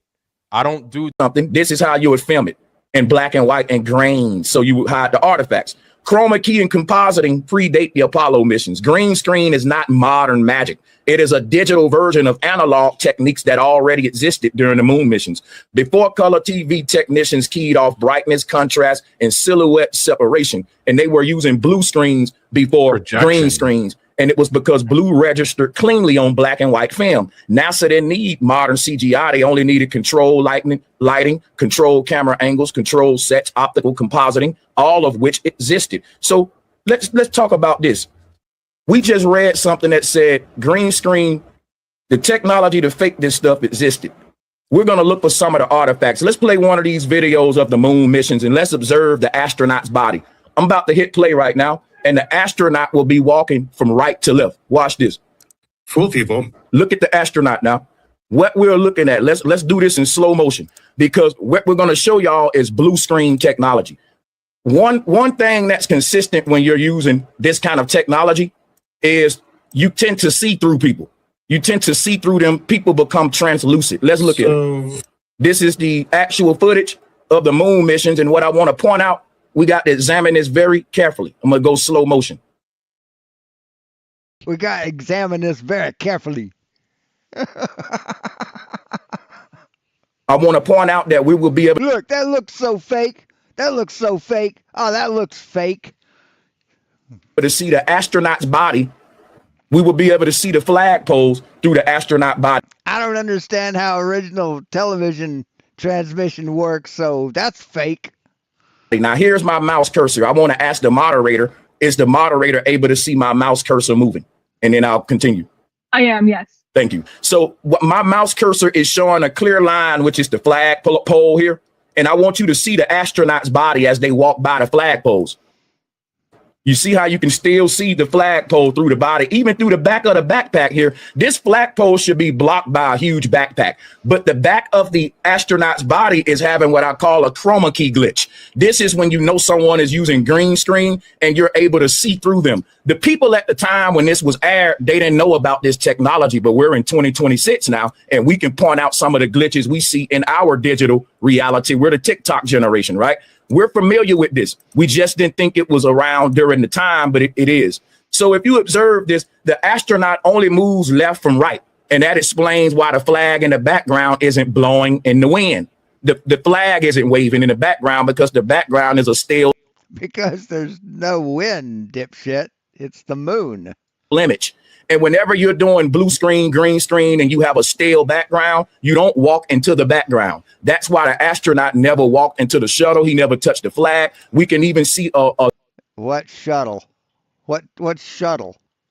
A screen ripple right here. If you do streaming, you know that that's a ripple from the curtain that we see passing here. No, that's ghost. That's a ghosted image, man. That's the fucking astronaut moving. You dumb motherfucker. Entire astronaut's upper body has vanished, y'all. Where did he go? That's called a chroma key glitch. When you see, no, that's not a chroma key glitch, you dumb fuck. A solid object, basic, and you can see the background through the astronaut's body. If you pay attention to the astronaut's body, you can see this background through his legs here, through his body here. Look at him. And you see all this? His body, You see all of that, like these are those things that, like, I mean, its focus never changes. Jesus, just like as if something was further away from you. You know, you pull your eyes down a little bit, change your focus, change your focal range as it gets closer. Right, kind of like old game technology. Shit. Right, yes. Absolutely, just basic stuff. And this is just life. You know what I'm saying? Life and doing things, whether it's here, whether it's on the moon. And none of that took place. And so, like, I guess and that's a good point, D-Man, because we take the small things, the smallest things for granted. But when you actually take a look at it, you're like, well, you didn't do any of that. You didn't do just basic shit. Put a set in front of a projector. Basically what they did. Right. And they couldn't do normal shit because normal shit ain't going down when you don't have normal. Well, I'm not going to say you don't have normal conditions because those are fake conditions. Those are make-believe conditions here on Earth. Yes. That you're not going to have no vacuum anywhere else. You're not doing that stuff that you say the moon is here on Earth. Like it's not happening. Yep. You can pretend all you want, but that's the thing is you're going to lie so much, but there's always going to be something that you miss. You're always going to miss that one thing. And that's all we need. Really, that's all we need. Like, that's the problem when you lie. You know what I'm saying? Is you may think you got every fucking detail covered, but you're always going to miss one thing. You're always just going to miss one thing. That's just how it is. Always one thing you miss. And then we're going to find it. It may not be today. It may not be tomorrow. It may not be me. It may not be the next person. Somebody's going to find it. And we're going to catch you out there again. And we're going to know you for the liars that you are. It's that simple. Don't get mad at me. He's see-through. He's see-through. So I showed you that when they make the argument that they didn't have. Just the deceit with this guy. Yeah, everybody's lying to you. Everybody's lying to you when he's lying to your face. He's just, he's a fucking snake. He is a deceiver of men, a bearer of false witness. The technology to fake it, that's a lie. We did have the exact same capabilities we have today. It was just a more analog form of it, but it had the same capabilities, and black and white made the trickery less visible. It made it because when you got all of this grainy footage and stuff, people they think that that's just part of the low quality of the film. And that's what the news people said here, but low quality film don't make a person see through. Chroma key does. So the moon missions are something I got to believe in. It makes it a belief system. That ain't what science is about. And I choose not to believe. So can't no one force me to believe something I don't want to. Just prove it. And you can't. All right, can I correct something? It's Go called ahead. frontal. It's called frontal projection. Okay, That's you when called they it put- rear projection earlier. Yeah, I'm sorry. Well, Okay. because All right. it's behind the actual real, where real actors are, and there's real ground and there's real rocks, but then they can put something behind that to give it depth. Okay, like they could put the Endor forest or something like that. Yeah, like a I mean, at least it's not even snake oil. It's they're not smart enough to make snake oil. It's just the promise of snake oil. Okay. Kubrick. They can't even come up with snake oil. All they do is just talk about it. Kubrick, did it in Sad. Space Odyssey in the beginning. Mhm. You know, what you're seeing is real people on a set, and then it has a frontal projection behind a. There's always a line. You'll always notice that any of those Kubrick films, there's always a line, a noticeable line where it puts something behind it, and that's the projection screen. But like I said, they do that to give it depth. So Right. that way it looks like it's vast off, and really it's just a set behind a bunch of people jumping around in monkey suits. You know. Mm-hmm. Mm-hmm. Okay. That I did not know. It makes sense, but I did not know that. I didn't know that. Okay. Yeah, it's an interesting view if you want to look up Stanley Kubrick frontal projection. It shows a lot of examples on how they did it and even explains how they did it. They basically did it with screens, white screens, and they would just project it onto the back behind the set and then have real people come out and, you know, with guns or fighting or whatever. And, you know, they fill it with concrete dust or sand and just make a set in front of a projection screen. It's interesting how he did it. Look at that. Same thing with those space missions. When you look at a lot of them, there's always a defining line. And that was the thing. You mean like a crease? Yeah, like a crease line. Okay. And that's the back projection. That's why on some of those films on the car, it doesn't show any focal change. As you would be getting closer to this mountain or this hill or whatever it is, that the focal range stays the same. It's just Right. like if you put it on the wall and walked right up to the wall, the focal range just doesn't change. It It's would gonna- change right. naturally. And you'll notice the change. It'll get blurry. It'll get more sharp, and Yeah. it'll try to fix it. It will try to fix itself. What will try and fix itself? A manually focused camera? God damn, holy shit. They didn't have autofocus fucking digital cameras back then, man. The image Jesus itself would get fucking worse Christ. as you would get closer to it. Mhm. Because then just like an old video game where, you know, you were standing far away from the wall, old games from the 90s, you'd be standing far away from the wall and you'd be like, oh, wow, that looks cool. Then you'd walk out to the wall and you could see every blocky pixel crap, All the you know, pixels. and you're Okay. like, okay, yeah, this looks like crap. But far away, and you're standing a good distance away, you're like, oh, wow, that doesn't look bad because it kind of mixes in and molds into the texture in the background until you get close to it and you realize how dirty it looks. It can't refine itself, or it Yeah. can't clean its image up. Okay. Yeah, it's fixed. The background is a fixed focal range. Shit. Okay.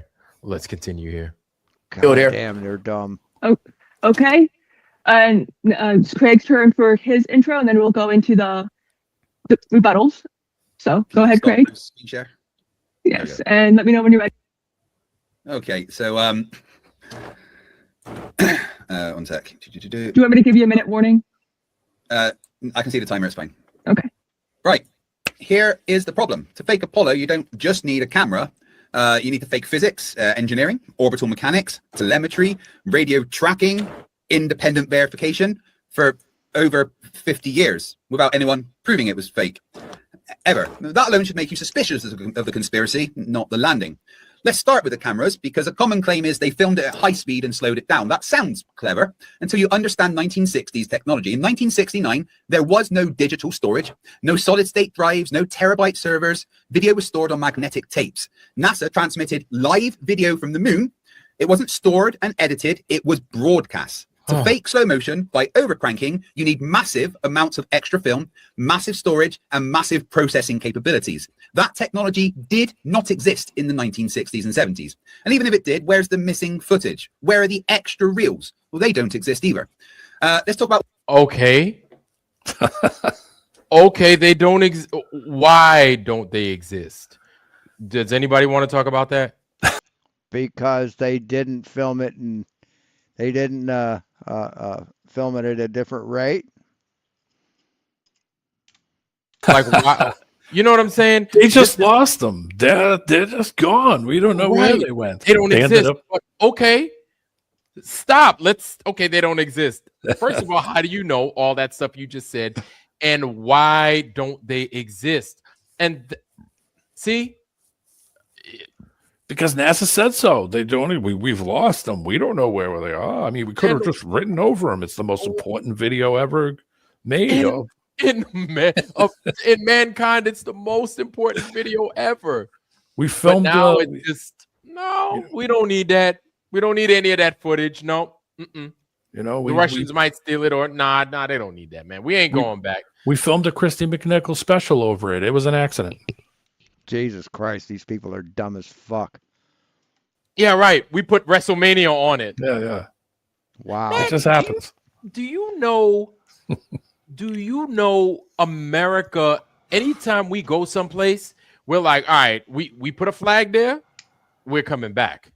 And not only are we coming back, yeah, we went back several times, dumb fuck.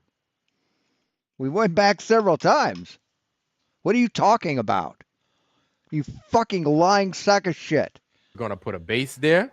We're going to put a nuclear power plant.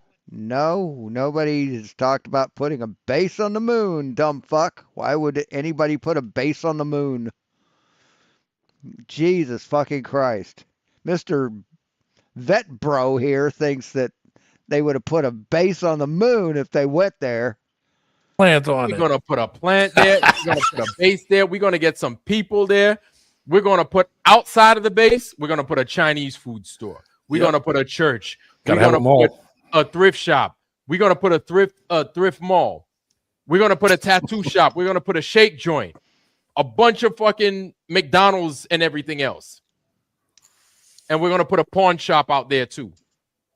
That's what America would do if we had the capability to go to that moon as much as we want. Right. We have the capability. We don't have the money, dummy. It takes money to do that shit. Fuck me. Holy shit, you're dumb. I mean, you really are dumb. We do it everywhere else. What do you mean? Why not? We do that everywhere else. And so, let me tell you what the Navy. Right. Everywhere that has an atmosphere. Everywhere on Earth. Yeah, we do that on Earth, dumb fuck. My God. Holy crap. You know you're at a Navy base where as soon as you get on the street or you're close to it, get on the street, titty bar or something like that. Yeah, it's got to have something nefarious, like some ridiculousness like that. Titty bar, Chinese food store, McDonald's, Wendy's, something to that effect. Pawn shop, a lemon lot. Like it I'm serious. A tattoo. Oh, you mean like what nearly every city in America has? Shut the fuck up, man. You are dumb as shit. Oh goodness. 1 sec, sorry. Holy fuck. That's Devon Island or Africa, right. by the way. Share. Yeah, no. One of the two, Devon Island or something like that.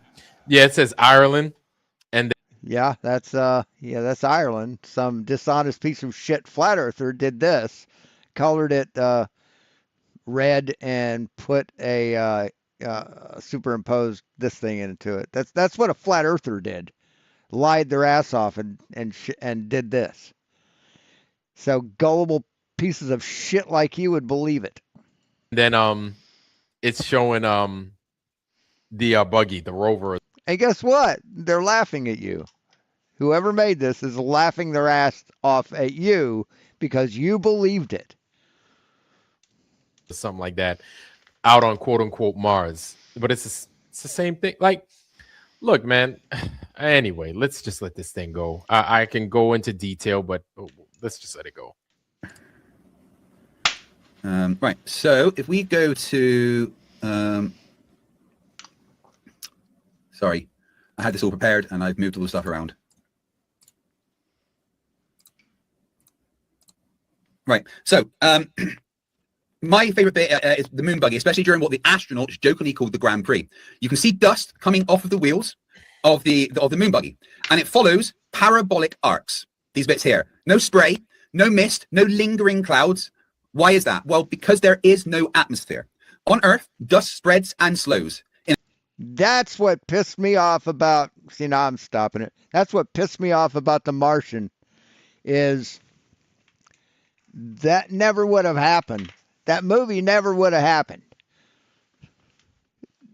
If you have a storm moving at 100 miles an hour, when you only have 10% of the atmosphere, it's like it's moving at 2 miles an hour or 10 miles an hour. Who cares? See, you've got movement, but you don't have the pressure, the atmospheric pressure to give it strength. In a vacuum, it follows pure ballistic. Oh, later, Dan. Trajectories. People have modeled this, and here we have some of the modeling, which you can do yourself. Don't just believe me. Don't just believe what you see here. Watch the video and model it yourself. It's very simple. Using Newtonian mechanics and using the known gravity on the moon, the dust behaves exactly as predicted. What we have here is the tracking of dust particles coming, or regolith particles coming off of the rear of the moon buggy's wheels. And we can see that these two gray lines here represent the gravitational acceleration on the moon and what would happen if they were on the moon. And as you can see, what would happen if they were on the moon? The magic word is predicted. Right. Yeah, we got to predict and we got to do this. Look, man. Right. That's what science does. That's what you do with science. You predict. If you did it, then you did it. If you didn't do it, go drive in some sand and set up a camera and then slow down the thing as you mash the gas, and you could pretty much get it almost the same. No, you wouldn't. You wouldn't.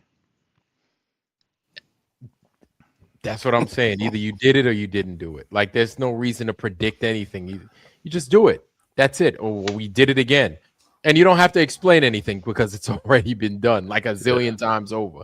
It should be that simple. But you know, the Earth's been measured a zillion times over. Why can't you get it? I don't know. Maybe because I'm a dumb flat earth. I don't fucking know. Anyway, you ever see those movies sped up and seen how? Yes, you are. Ridiculous it looks when they walk around. Thanks for admitting that. Like the Benny Hill show? Yeah. Yeah. When you speed it up and you realize, oh, they're just moving at regular speed. They just slowed the film down. Mm-hmm. Yeah, these guys decided to do it, I guess, in reverse. That line. If they were on Earth, then they would follow these green lines and fall a lot quicker and also spread out. But they didn't. The dust behaves exactly as predicted. To fake that on Earth, you would need a giant vacuum chamber, low gravity. Jesus Christ. We're making all of these. You see, that's the thing is, I don't know. How about a set in a warehouse? Yeah, right. That. Right. Like, I'm sitting over there. I'm like, oh, Craig, man. Like, so painful. Yeah.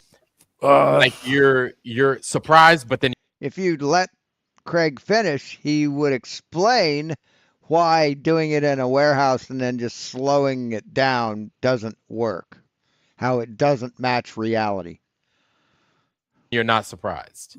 Does that ever happen to you? I wouldn't say 100% because you kind of see something happen, like somebody's doing something in front of you and you're thinking about things that could go wrong. So, I mean, you kind of have to think about it in every way, what could happen. So, I mean, I don't think I've ever kind of made like a dead-on, like Miss Cleo prediction. But I think I kind of stood there and said, well, this could happen, that could happen, this could happen, that thing could fall on his head. He could run over there and trip on that pole and then face plant into the wall, and something similar happened, but not exact. Okay. But my friend looked at me like, wow, when it happened. It was similar, but have I like said, oh, I'm gonna win the lottery 3 weeks from Wednesday? No, I never did that because I knew it was unrealistic. But I mean, could you stand there and look at something before it happens and kind of think about the things that could happen? Yeah, sure. Okay. All right. I don't think I've ever like said, oh man, tomorrow that's at the end of the world's coming. I couldn't come down to that. I mean, because I'm not really. If I was standing there and somebody was with me, I'd look like a total dweeb if I was way off. No, I got you. So these guys predicted that the moon was 1/6 the Earth's gravity before even getting to the moon. Yeah, I mean, without going there. Without even going there. They knew the distance, didn't even have to go there. They knew the makeup, didn't have to go there. Along with the planets as well. They didn't even have to go there. They could just predict exactly those same things I just mentioned. And travel all that distance on all predictions. How about the amount of fuel that they used?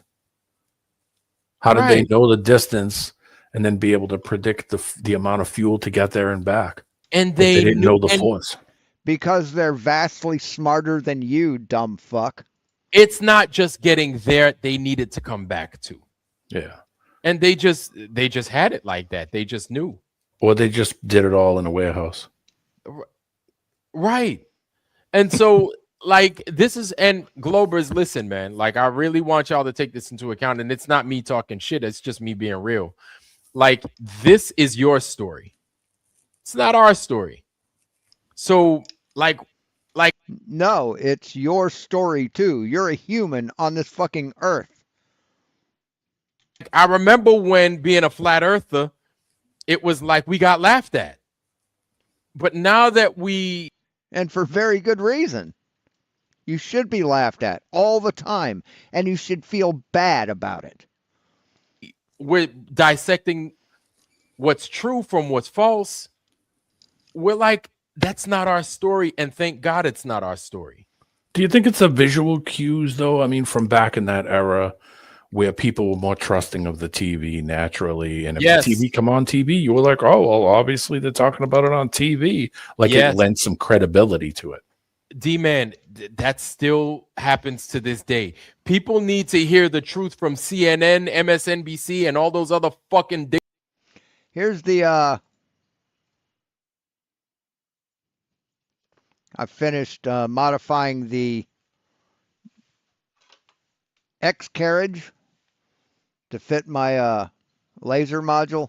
This is the part that came with the laser module, and this is the old one, the thing that it's mounted to. So I had to change it, improve it, and make it so it'll work. And I did, and it works pretty good. I can move this whole thing up or down by this amount, the slot, which is about 2.5 inches long, maybe 3. And then this, the piece that slots into this, dovetails in, can go like this much. So I've got like this much freedom of movement up and down, which is very, very good. Anyway, back to this dumb fuck. For the TV to tell you what the truth is, you can't figure that shit out. Anyway, 5 o'clock in the morning with the TV turned back on. Think about it in the 60s. They would do that 12 o'clock shut off where they would show the test pattern on the TV and nothing was on. There was no 24-hour news, no computers, no cell phones. So you merely got up in the morning, made your coffee, turned... And we were fucking happier. The TV right on so you could watch the morning news and find out what the weather was, whatever. You know what I mean? So think about how slow things were back then and how trusting people were of what they saw on TV compared to now, where people watch TV and go, oh, this is crap, shut it off. Or you turn on the internet or turn on your phone and now it's ADHD news where you're just hit with something, hit with something, hit with something, hit with something, hit with something. It's this and that and this, and you can't focus on anything and you don't know what the hell is real. You're on your heels the whole time. Yeah.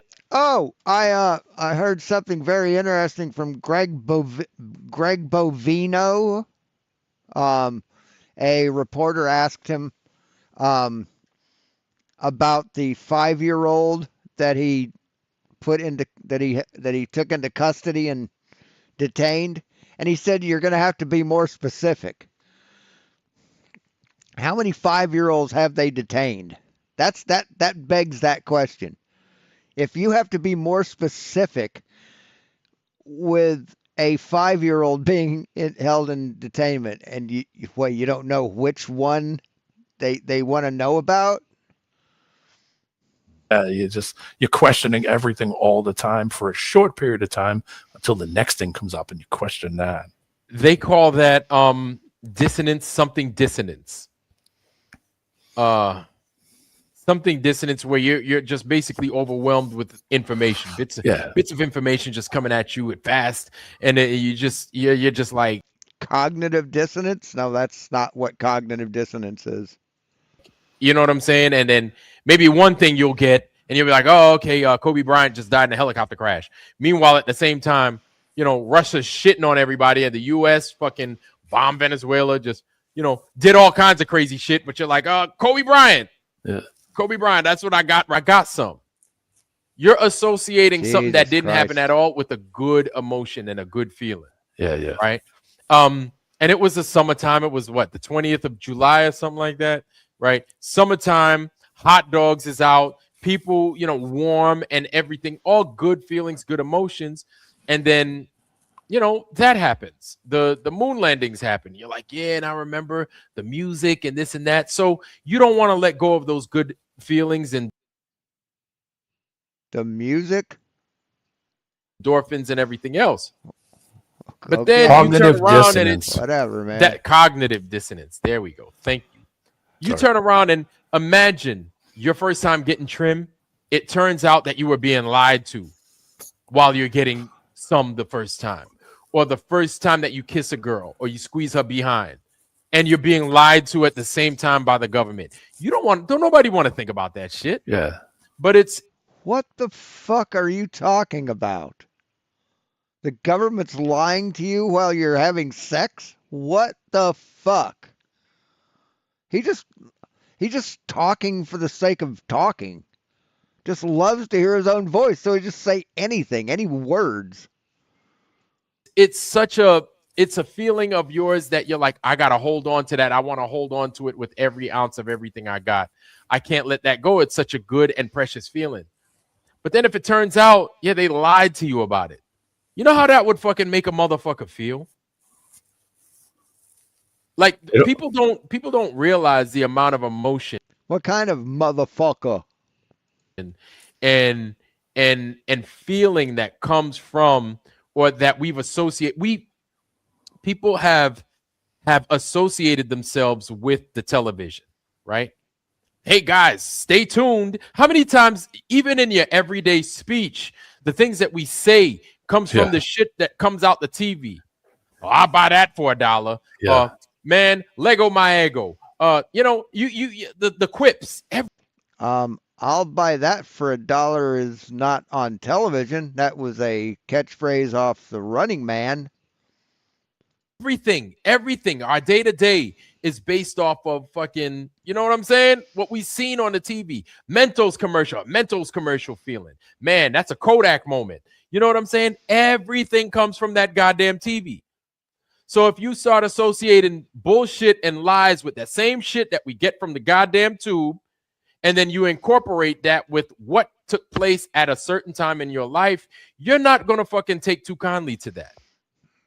If you even accept it. You got to be willing. But that's the thing. You got to be willing to accept that. You got to be ready to accept that as a truth. Go ahead. I'm sorry, D-Man. I think it took 60 years in technology for them to lose those films. When they started to realize people started to look at them with technology, they were like, get rid of them quick. Yeah. Get rid of them fast. Hurry up. Just go to McDonald's. Just dump the technology stuff. Hurry up. Yeah. Just go dump them. And so, you have people saying the Russians, and I'm like, part of me thinks that the Russian is kind of involved, right? With kind of keeping the bullshit going, because the Russians are also a level of control. So I don't trust them. I don't trust the Chinese. I don't trust the Japanese. I don't trust. Here's the thing. Any leadership. They probably don't trust you either. Right? That puts themselves, whether they're with the U.S. or against the U.S., they're all full of shit. Because if they were real and they did things accordingly, they'd be like, the earth is flat, y'all. And then they'd have a fight with America. Then I'd be like, they're the real ones. When they Even figured, then, yeah, go ahead. I was going to say, when they figured it out that we didn't go anywhere, that this was all, they realized, wait a minute, we could do the same thing. It's that simple. They're like, well, how much money are they getting? How much to what? To put balloons up? Are you kidding me? Then the Russians sent a fucking probe to Venus, remember? Yeah. They're like, we're going to Venus. The Indians landed Yeah. on the moon. And then the Indians land on the moon. Fucking Chinese, Israelis, a whole bunch of people just end up dropping. Everybody shit saw on the that moon. racket coming, and they were like, Yeah. "Damn, we're gonna get in on that." Hey, no, yeah, man, yeah. Man, these people are pathetic, aren't they? Just sad idiots. The Indians, the Japanese, the Israelis, the Americans. They just mock what they don't understand. The British are like, yeah, man, I'm not getting involved with that bullshit. They're like, screw this is goofy. But Yep. I mean, in reality, it only took 60 years in technology for them to lose those films. So that's Dude, kind of telling. Everything else is an exponential increase in tech. Everything else. It could be it could be the car, it could be the bicycle, it could be light bulbs, lights, electricity, the fidget spinner, whatever. Everything is an exponential like stuff just gets developed, and it's once we get the template, people just finesse it from that point. You know what I'm saying? It went from Keds to sneakers. Yes. You know, it went from Sneakers with canvas air on the shoes. inside with that you can pump. You know what I'm saying? Yeah. Like in no time, just like that. I mean, we can make the sole thicker and cushier. Oh, great. All right. I mean, we can make it a high top. Really? We can Right. make it Now a you lot got- of leather. Now you got shoes that got your individual toes in there, and it simulates you being barefoot, but you're not barefoot. Yeah. Because it's better for your foot. Like, look, man, we can do whatever. So for these people to say that, oh yeah, it took us this long to do it, you already look. We're not even going to get into all that. You already know it's bullshit. And here's the thing: you Globers, you motherfuckers know it's bullshit too. You don't need us to tell you that. You already know it's nonsense. No, we don't. We don't live in your delusion. Stop straw manning. Stop putting words into our mouths. No, we don't think reality's bullshit. Okay? Stop including us in your fucking stupid ass fucking game. And you know, the globe just needs somebody to combat, to fight, and to say we're lying and this and that. Here's my thing: flat earthers need a story to lie about. What is the flat earth story that that's my thing. Where is our story? You're lying about the shape of the earth. You lie about everything, man. Everything that we're making up. Can anybody find for me, please, anybody, whether you're in the foundry, outside the foundry, where is the flat earth? Because you've heard have you heard D-Man, yes or no? You gotta lie to Flurf. Have you heard that saying? Yes, you have to lie to say you're a flat earther because flat earth is a lie. The earth is not flat. Lie to what? To Flurf. No. Oh, I've heard that a million times. You gotta lie to Flurf. And I'm like, where are we lying at? Who? It's the project. You lie, dude. I point out your lies. That's what my live streams are about, is pointing out the lies of flat earthers. I've done it tonight. Just saying you're a flat earther is a lie. Action. So I'm like, but where's our lie coming from? How is it that we're lying? When we're it's all based off observation, traveling, moving over the surface, boats, cars, planes. No, it's based on a bunch of fucking YouTube videos, man. And idiots that stand on the beach and go, "Oh, it looks flat, so it must be flat." That's what it's based on. It's based on the gullibility of idiots like you. Planes, helicopters, physical. Everything that I know of is physical because I had those experiences over those things in those vehicles at certain times, and I experienced exactly what I thought I would experience. Yep. Not a prediction, but I said, no, I'm going to be sitting in the seat upright. I never thought, oh, wait a minute, we're going over. I mean, things that you experience, through your experiences. Where is their experiences that it's that shape? That's all we need. That's all we need. And you're going to get, we're going to get a lot of the excuses. We're going to get this, we're going to get that.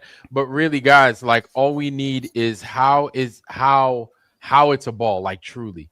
And you got to follow through. You have to. We fucking explain this shit to you, man. We've explained this like we'd explain it to a 3-year-old. Guess what? The 3-year-old gets it. Attack the Neil deGrasse Tyson. You're too fucking dishonest to accept any evidence. And everything else. Because remember, is it a ball or is it pear-shaped? Like what is it? Because we're getting a ball, and even that ball that we're getting, it doesn't work, because if that's being measured, right? If it's being measured out there, it's being measured down here, or it has to be measured down here. And yes, down here is where we measure it, moron. The WGS 84 is a measurement of the Earth. Fucking cope. the problem is down here we don't get that measurement. We don't. And in the sub, you would have to compensate for it also. You got to. You would have to. Yeah, you have to compensate for the Earth. You most certainly do, so you don't run into the bottom. Yes. And the sub would do the same thing as if you were driving over the land. So it would have the same its orientation to the water, to the surface. Yes. Would have to follow that surface, which means it would have to nose down. It would have to go upside down. It would have to come up the other side. Yep. It would have to do the exact same thing. Up the outside, up the outside. And where's that observation? We don't. And here's the thing, y'all. When subs go deep and then they shoot and then they go, like they go, there is no none of it. It's not happening. When subs go, they go. They pick a point, they plotted it and everything, and then they go. They just go straight. The funny part is that 1917. No, what are you talking about, man? What are you talking about? The funny part is that 1917 manual, even when it shows how the periscope works and the depths. Subs don't do anything. They just go. Hey, Bench Thaker. Yeah, they just don't. They just go. They don't calibrate and calculate for anything. They just go. And how tall the mast What is and everything. Fucking idiot. Shows a flat water surface. Oh my God. From 1917. But they, and that's the thing is the observer is going to be like, yeah, it's flat all around. And it's not a surprise. You got to think, guys, if an observer looks up and then the earth, the curvature on the edges starts doing this shit right here, like people are going to be like, oh my God, I must be sick. Something must be wrong with my eyes. It's curving at the edges.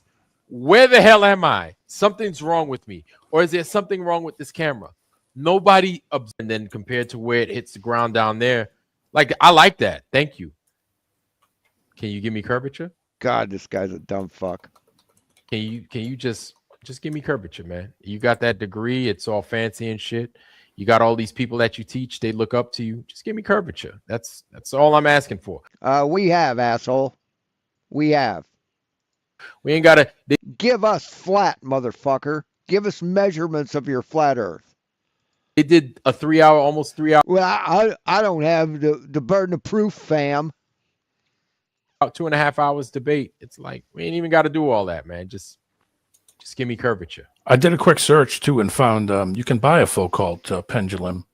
They're only $9,231 from 3B Scientific. Oh my! And God. they'll work with 115 volts or 230 volts. Wait. Volts. Yeah. VOLTS. Yeah. Yes, the mechanism that keeps it swinging in a straight line. Yes, those. Meaning you got to plug it into the wall. Why would you need to do that? The Earth is already moving. I put the link in private chat for. Yeah. Okay. Oh, yeah. What? Oh my God, you're right. It's real. Yeah. Hey y'all, I'm gonna go ahead and I'm gonna. Yeah. Do you know why you have to plug it into the wall? Do you know why? Let's see. The pendulum for qualitative and quantitative demonstration of the rotation of the Earth by means of observing the plane of oscillation. To prevent the oscillation taking an elliptical path, the thread upon which the pendulum bob suspends passes through a charon ring, or a charon ring. I don't know how you pronounce that word. Charron. The plane of the oscillation is detected with high accuracy by projecting the shadow of the thread onto the protractor scale. The rotation of the plane can be identified in a very short period of time. For longer periods of observation, the gradual damping of the oscillation can be compensated for by means of an electromagnetic boost that can be adjusted to an arbitrary value. So that's what they plug it in for, dipshit. You fucking moron. I send this to y'all. I'm gonna get the electromagnetic doesn't change the oscillation plane. It just keeps it swinging. Fucking moron. Give it to y'all in the chat. This is real. There's a Foucault's pendulum for like $200. Here it is. Y'all can check it out. We'll kind of visit that, but I wanted to drop that in the chat as well. Yo, Bro Sanchez, hold on, family. Hold on. And this is something that right here that I definitely want to discuss with you. I don't know if you got access to it. You should. Jesus Christ. Bro Sanchez, welcome, brother. Welcome, man. Good to have you on tonight. Mike, we can't hear you. Go ahead. Mike, check. Yeah, you sound muffled.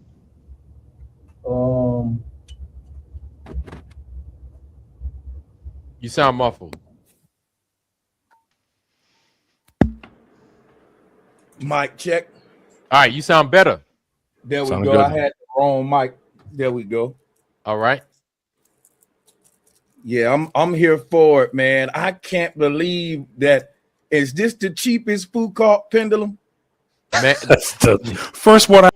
That's if you want to buy it already assembled, you can make your own. I can find.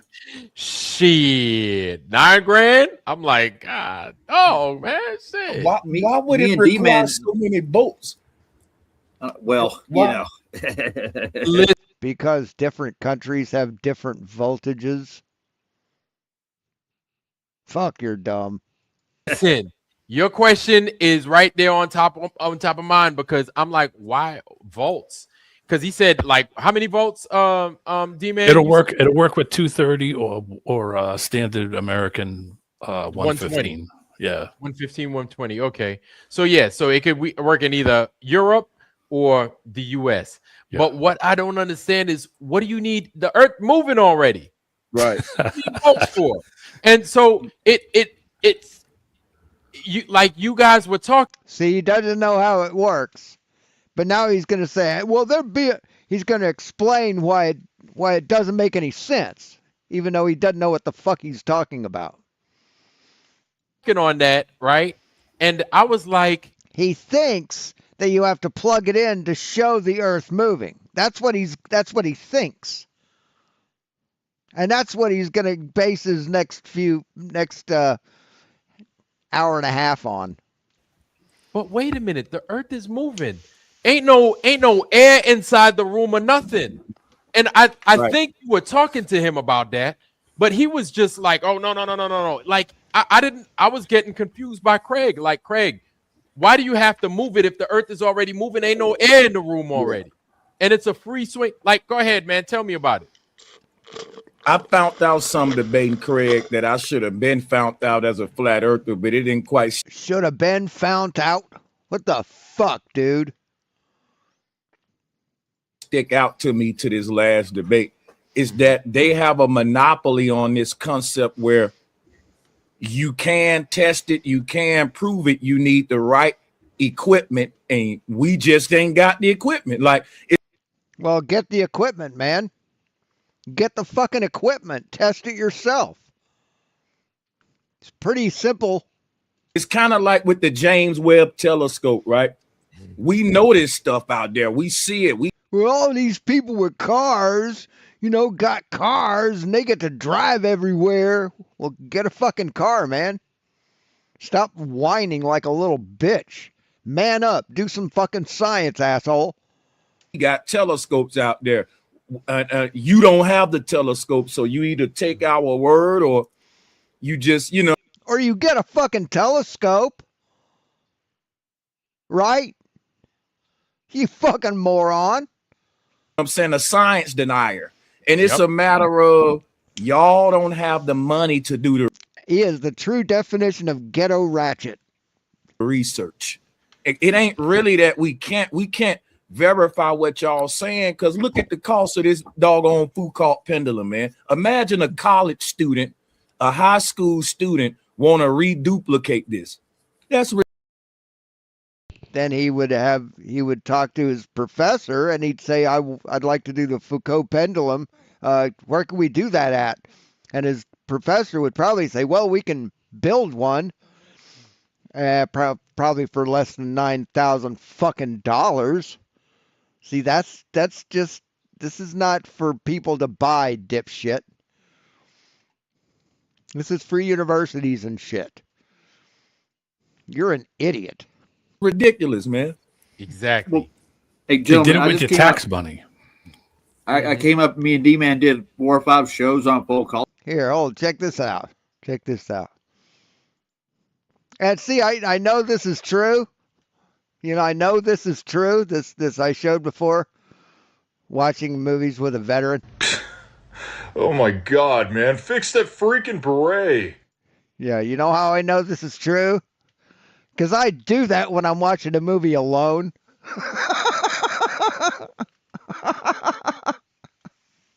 Absolutely, I do. This guy is a CW3. I think he's newly retired. The fuck was I? Let's see. Building a Foucault pendulum. There we go. Here.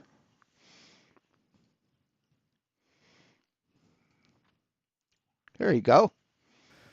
Today it's about Foucault's pendulum, which you'll see in local science museums. And see, that isn't how I'd pin the string. I'd actually put it in a collet. It would have the most uniformity. Foucault in 18... But anyway, he shows how to set up a Foucault's pendulum. Here's one. Here's one.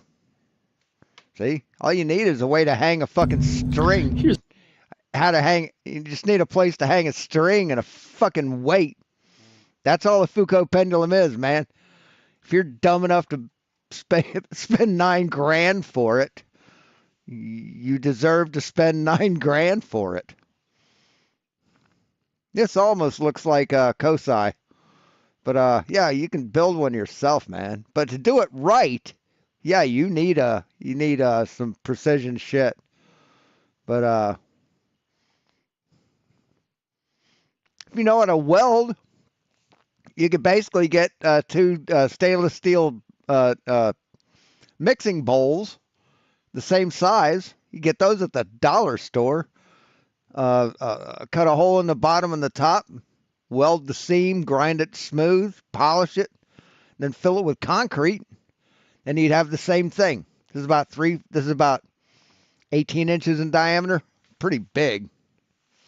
So and then you get a cable, and you attach it with a collet, and yeah, then you swing it. You want it to be, what is it, 50, like 30 meters or something like that is like the preferred length. There's a minimum preferred length, but you can make it yourself, man. I'd say you could probably make one for less than $100 if you already had the welder. If you had to pay someone to weld it, they charge about $5 a weld. Pendulum, we reviewed these things top to bottom, man. And no, you haven't, Roger. You haven't reviewed shit. You don't know how they fucking work, so you can't review them. There's a lot of tricks to these things, dude. What I'm telling you, tricks? the weight of the thing, the way it swings, Yeah. We actually did a time lapse of a Foucault's, and it actually the actual bell on the Foucault's moves. You can see it, and it's weighted to go to one side to the other. So the actual what? The bell? The what? What are you talking about? What did he say? pendulum. We reviewed these things top to bottom, man, and there's a lot of tricks to these things, dude. I'm telling you, the weight of the thing, the way it swings. Yeah. We actually did a time lapse of a Foucault's, and it actually the actual bell on the Foucault's moves. You can see it, and the bell. There's no bell on a Foucault's pendulum, dipshit. What are you fucking talking about? It's weighted to go to one side to the other, so Wait, it'll when declinate. you say weighted to go to one side or the other, because I have my preconceived notion. What do you mean by that, please? Well, well, like the weight at the bottom. Yeah, Roger. What do you mean by that? Of the pendulum is heavier. It seems they're bigger at the base, and at the top they get thinner, and they're not. What? A Foucault pendulum is a big ball, dude. It's a big ball like that, or a cylinder. What are you talking about, Roger?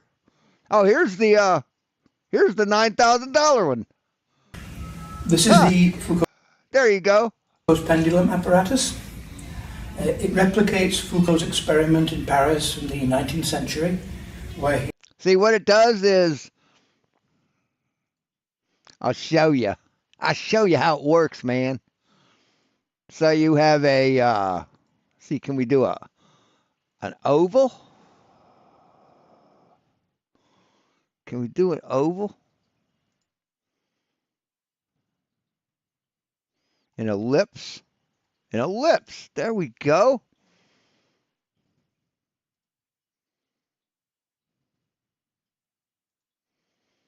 Right?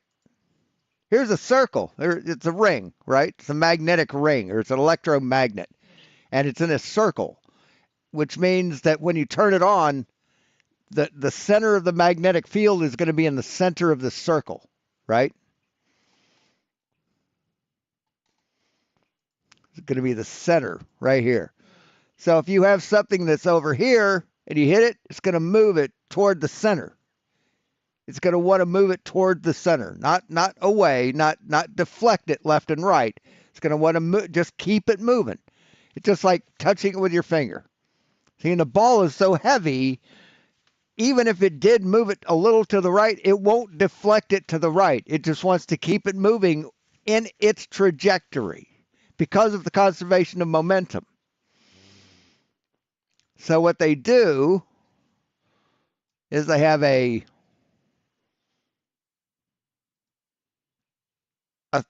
cable anchored at the top, so it moves freely, and it goes through this thing. Now on this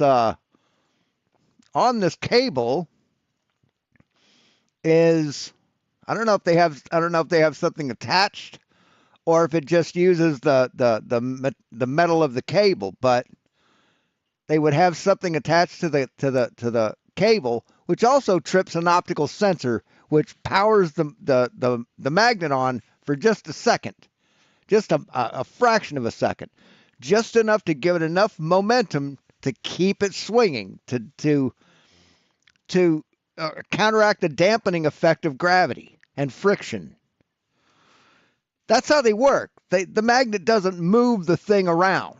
It just keeps it moving in the line that it's moving in. And since it's a circle, it works in all directions. So as the Earth rotates, it moves through different sections of this magnet, right? As it swings, it's going to, the ring rotates, this thing goes straight. So as it rotates, it's going to go through a different point in that magnet, just like the thing goes through a different point on the circle on the ground. I don't know if that makes any sense. If it doesn't, fuck off. I don't care. And we're watching them. They're taking a time lapse for longitude and latitude, and you can see the notches move and twist each turn. It's like it's a slight turn, but you can tell that in a freeze frame of the time lapse, you can see it stop right there. And actually, so then, what are you talking about, man? My question is this, whether you know or you don't know, if you want to answer or don't. So this is why they need it to be motorized. No, I don't know what the fuck Roger's talking about. He is talking about something that is definitely not a Foucault's pendulum. If you look on that PDF, go to the second page. It explains all of the switches and knobs on it. Has a control panel, main switch. You see, you want to know something? This is what I don't understand, man. This is what I don't understand. You know, there was a time where people, you know, how we got what, everything? Got knots versus miles an hour, right? We got a couple of ropes. Right. Knots is what you use on the ocean. Miles per hour is what you use on land. You broke that thing up into individual knots spaced out, and then you saw how the water was running in respect to those knots, right? That's how you got your speed of the boat back in the day. It's something along those lines. Over a distance. Right. Time over a distance. Time over distance, and then you got your speed. Or, you know, I guess you could say, some people would say velocity, whatever. But how are you doing the same thing with natural movement? You know what I'm saying? Like, how does that work? Because it's motorized. Something is the prime mover and not the... No, gravity is the prime mover. Gravity. The earth. The key switch on that is the drive unit switch.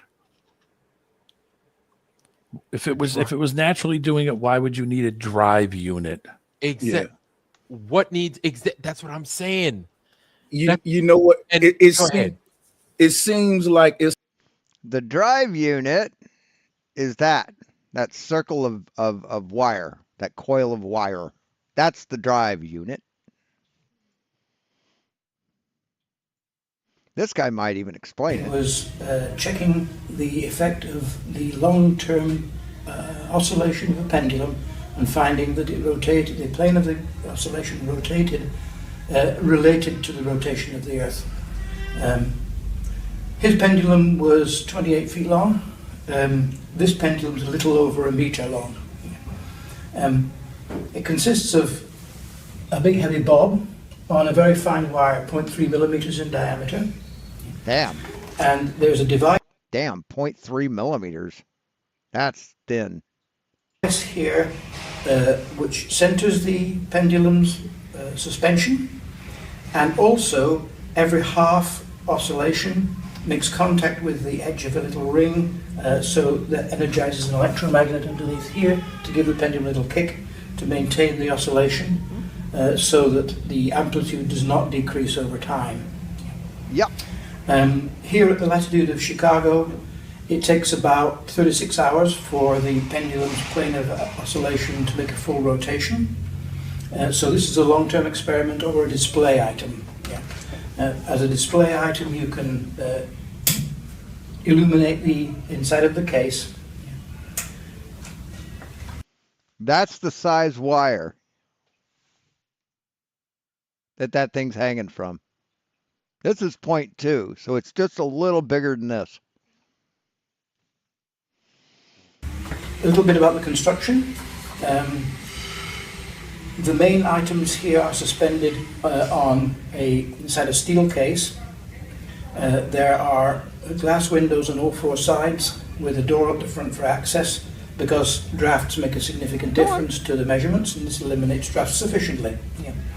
There are leveling feet underneath the instrument, so that when you start the experiment, you know that you have the pendulum correctly centered and level. On the base, you can see two measuring devices. First of all, a 360-degree scale for measuring the plane of the pendulum in terms of degrees, and also a little black and clear pointer that can be moved. And the way this is used is that the positioning of the scale compared with the room you're in is completely arbitrary. When you start your experiment, you line up the center of the little black pointer. But anyway, I think we get the point. It's a scam because no one really went around the world and seeing if every Foucault's pendulum is doing what it's supposed to be doing, where it's supposed to be doing it at, because he was telling me. But yeah, we do. See, when a university or a museum or somebody builds a Foucault's pendulum, people go see it, and you can record its progress and how it works and what it shows. But so yes, they do, you dumb fuck. Me like the speed, because I know the speed shouldn't matter, or should it matter? I brought that up, but I don't know if I was really had a point with that. But he was saying what a change to speed is the length of the string or whatever. Right. But yep. Yes. What will change the period of a pendulum is the length of the pendulum. That's why pendulums have a screw in the bottom that shortens or lengthens the pendulum on a clock. It doesn't matter how heavy it is. It will still swing at the same oscillation. You know why? Because of gravity.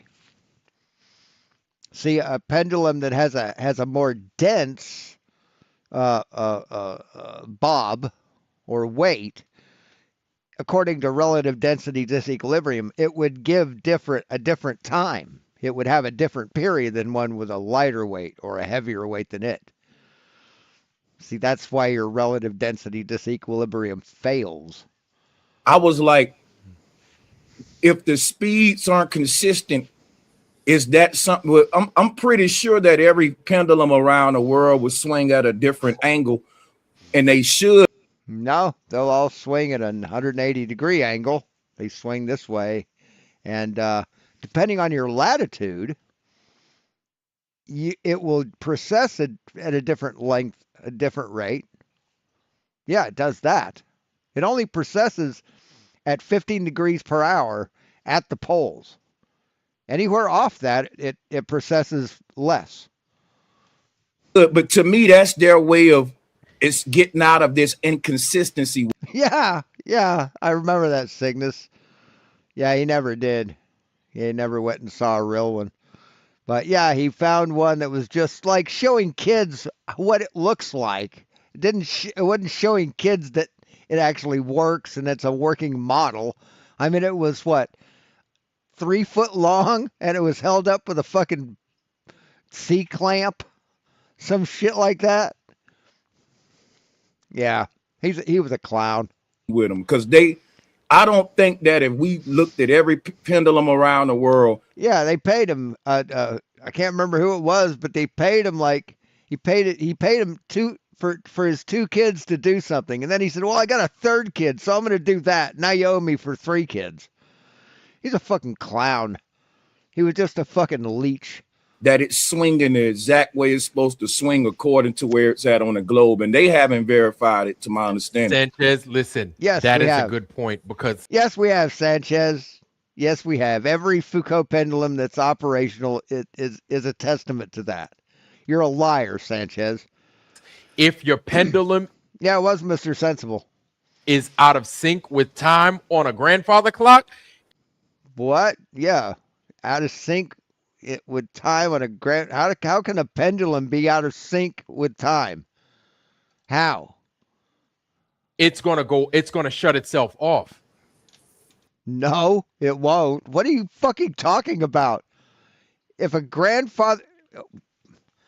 Holy shit, man. He said some stupid shit before, but this is really great. According to where it's at on the globe, and they haven't verified it, to my understanding. Sanchez, listen, that is a good point, because if your pendulum is out of sync with time on a grandfather clock, it's gonna shut itself off. On a grandfather clock, and this is a very small scale, and this is something that you could duplicate over and over again, because how does a pendulum get out of sync with time on a grandfather clock? How? What do you even mean by that? What the fuck are you talking about? A grandfather clock only moves because the pendulum swings, you dumb fuck. Do you think the grandfather clock moves and the pendulum swings because of it? Is that what you fucking think? Because I use my grandfather clock. You know what I'm Yo, saying? that's a good point. If your thing No, that's a good point. isn't, and you can set it right at how fast you want it to swing, but if it's out of sync in any way, if the timing is off, it will shut itself off. It'll kind of like this thing. Earlier, you saw me move this, right? I didn't touch it after I moved it. It did its thing and then it stopped. I mean, if your verge is set right, if the escapement's wrong, yeah, it won't keep time. It'll come to a stop. But just a normal grandfather clock that's running, right? How do you put the pendulum out of sync? How do you do that and make it stop? Because it will only run if the pendulum is moving. Yeah, exactly, Lindsay. What the fuck? Oh my God. Holy shit. Grandfather clock does the same thing. It does the same thing. If it doesn't have its natural rhythm to continue to swing, it's going to go off. Remember back in the day, Mitch from Australia went down to look at a football. Oh my God. Oh, sorry. I didn't mean to scream like that. Oh my God. Look at oh shit, Roger. Pendulum, and every time he went to the museum, guess what? It was out of order. Yeah, because it wasn't a real Foucault's pendulum, dipshit. It was a display to show like 8-year-old kids what the one looks like. Wow. It didn't work. That pendulum also has magnets in it also. He got that on video too. He did it live. So which pendulum? That one for the PDF, it has magnets in it also. Right, it has a magnetic ring. Yeah, that's what it does. That's what it has. Yeah. So it's not a net. You see what I'm saying? Like because the magnets is given its angular the angular because I know it's supposed to go ahead. It can push and it can pull in the swing. Right. So yeah, that's you can make it so that when that thing goes, kind of like how like a maglev moves in the same direction, how they can kind of make that either. Me and Roger thought this kind of thing, trying to think it through. Like, how could you make this work? And the only thing I could come up with is that when that ball comes down across the table on the bottom, it's got a magnet that can push it, and it's got a magnet as it swings back and comes back over. It can attract it, and then as it passes the center point, it can then push it. It's the only thing I could come up with. Yeah. And the friction from that would actually get it to go. I mean, the magnet could be in the bottom. Normally, with ones like at museums, they're at the top. But you could have one. You could have one that has a magnet at the bottom. Side to side, they could actually. It wouldn't go forever though. They would still have to. They would still have to start it back up again. Yep. Yeah. And here's what's crazy, man. Like you have, and I'm gonna kind of jump on the grandfather clock thing for anybody that's got. Oh, you people out got grandfather clocks and stuff like that. I find these things interesting. You've got those. Yeah, I've seen where they're either at the top or bottom. Those weights, right? And the weights are driven by, the weights. I imagine if you're a person who does a tile layer, I imagine getting the contract for like a new museum for the floor for a Foucault's pendulum would be pretty fucking awesome. I would learn how to do tile just to do a job like that. Are driven by themselves. They get pulled down, and people will say, "Oh, see, that's how you know gravity." Whatever. So you have the weights, right? And you have 3 individual weights. You have a weight to pull on your hour hand, a weight to pull on your minute hand, I think, and then you have 3 weights, and then you have a weight that's going to pull and that's going to set an alarm off at whatever the duration that you want. If your weights aren't adjusted properly and it's not in sync with your pendulum, the pendulum it's going to shut itself off.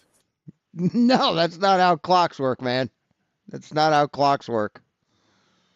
Like it's crazy how it's a grandfather clock. And here's the thing, grandfather clocks, they don't have any electricity in them.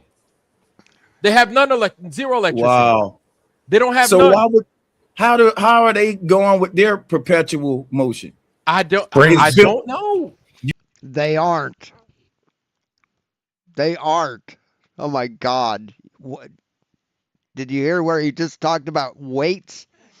See, when you wind up a pulley that has a weight on it, you've in essence made a mechanical battery. You're storing energy in a wheel, and as the weight drops, it pulls that wheel, wanting to straighten that string out because of gravity, and it turns that wheel, which powers the clock. You know what? I'm Jesus sorry. Fuck. Oh no, go ahead, man. I'm sorry. They have the grandfather clocks have weights on them. They have these weighted weights, bars. yes. Yeah. They have weights. You adjust the weight to keep it going. Yeah, you can adjust the weight just to You wind the weight up to keep it going. keep it going. You pull the weight up and then you give it time for it to come down. Sure. Don't they have But a wound spring inside? What I'm saying is that it functions naturally. It just lets the weights do its thing. There is no freaking magnet or anything else. None of that bullshit. That compromises. Yeah. Right. This is so funny. Exactly, to compromise Oh my God. it. And it's like, oh, it's got an automatic thing in there to kind of adjust it. And no, it doesn't have all that. It uses weight. Just listen to this part though. Yeah, it does have an automatic thing that it's called a verge. It's called an escapement. Jesus fuck. The claim is the Foucault pendulum works off the field of the gravitational field of the Earth. No, that's not what the Foucault's pendulum works off of, you dumb fucking idiot. That's what causes it to declinate. No, it doesn't. No, it's the rotation of the Earth, moron. Oh my fucking Jesus. The quasi gravitational field that they claim works, but there's a stronger magnetic field on the Earth than there is a gravitational field, according to them. I don't know how. Oh my God! Holy shit! Holy shit, Roger! Did you hear you might not win top left? You're just giving it your all, aren't you? How they actually detect this gravitational field and get the pendulum to actually move with it is the real question. No, the real question is, why are you so fucking dumb, Roger? That's the real question. Because what you said just then, it doesn't. It's not within the realm of reality. Doesn't happen. It's not why they process. Okay, so see, process should give you a hint. Sanchez, I got a question for you, because you guys were going back and forth during the debate about how, and BMW kind of asked that. BMW's 1,000 rider, shout out to you, good to see you, and Truth Lord, Disc Lord, good to see you, family, and Paul Callahan, good to see you as well. So this is something that you guys were going back and forth on your show about how you were like, basically you were saying gravity is selective. And he was like, no, it starts here and then it changes to where buoyancy. Please tell me. What? It starts here and changes to buoyancy? Tell me what you were looking for him to finally admit when you were talking about that along those lines. I'm not saying it exactly right, but you know what I'm saying, Sanchez? Yep. Yeah. And the thing about the argument you pointing out now, it was a powerful point in the debate, because he had recently said density can't stand alone. And then he could not explain gravity without buoyancy, but yet I was explaining density without gravity or buoyancy. But the part you talking about, so prove it. I mean, what the fuck, man? They watched about 10 minutes of a debate, and they've been talking for 4 hours. I put up the density layers in the cup, and yes. he was like, you can't even have these perfect layers like arranged like this without a downward force. Right. You couldn't, because the reason we know this is because if you go onto like the Vomit Comet or into a very, very low gravitational area like space, like in 0G, that density column will mix up. It won't separate itself. So, do the liquids in the density column change density? No. We've just equilibrized with the force of gravity. We've taken that out of the equation. Now your density doesn't fucking work. Right. So I was like, so if a downward force right, fam, is arranging these items in this cup like this, why don't that downward force pull the cherry tomato from the top of the cup to the bottom?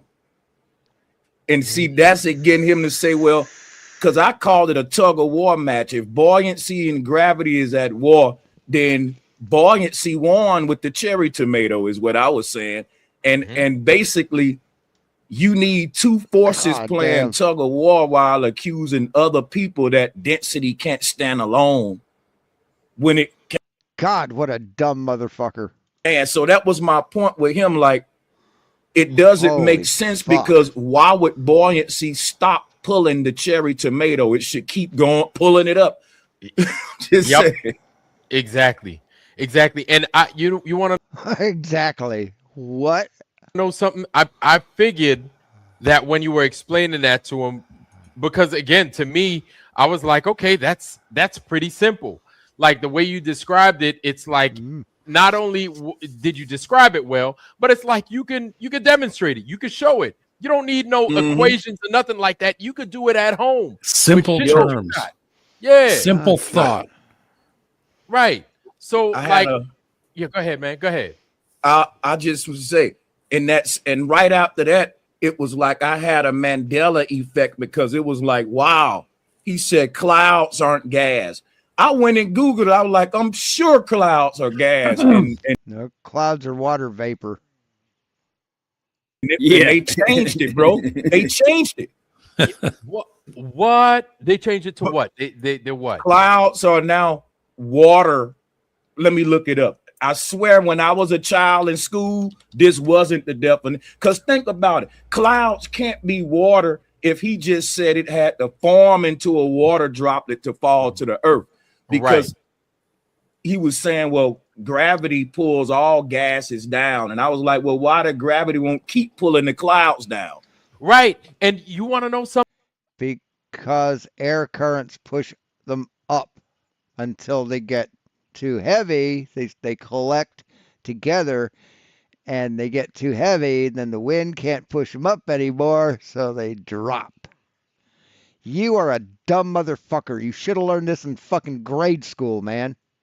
Something. Clouds are special all on themselves. Disc Lord, good to see you, family. Good to see you, man. It's been a while. God damn. He's much love, fam. Yeah. And so it's funny. Oh, go ahead, D-Man. And then I'm just going to say they've never proven that gravity has any effect on gas, God. Okay. No, they don't. Because yeah, they have. You dumb fucking liar. You mentioned that you were like, is it water? Is it gas? He said what he said. I think he said it's water. It's water droplets. A million water droplets is what he said. But they're suspended. But then I'm like, hey, motherfucker, you live in the land of fog. The fuck is fog? Like, it's basically. Yep. I mean, what the fuck? Yeah, clouds leave the sky and they touch the ground. Yeah. It's a now, just to give Bro Sanchez a oh my god damn nod. Now, density does affect gas. There are denser gases, sir. Temperature now, gravity has no effect on it. Gravity has no effect on gas behavior whatsoever. Yeah, it does, Roger. It most fucking certainly does, you dipshit. I got some dense gas tonight, bro. Yeah. Say again? You got some gas? He's got some bad gas. I got some dense gas right here. Right, but that's if you think about it, that anytime you hear high pressure, low pressure, when the when the freaking forecast people, when the weather dude is talking, you're gonna get heat, you're gonna get cold, high pressure, low pressure. You're gonna get heat, you're gonna get cold, you're gonna get precipitation. So when you get the precipitation, high pressure, when the pressure change, it's kind of like anybody ever have a can of soda and then you shake the fuck out, you fill it, it's a brand new soda, you get rid of half the soda, you shake the hell out of it, what happens? The pressure does what? It goes up. It goes up, right? Yeah. Open the top and it pops out. Yeah. Yeah, Erupts or and whatever. dude, that high pressure is like that's demonstrating like heat. There's a lot of heat in there. Do you want to know how you reverse that? Say what? There's a lot of heat in a soda can? That's why there's pressure? Did he just fucking say that? He couldn't have fucking said that. He couldn't have fucking said that.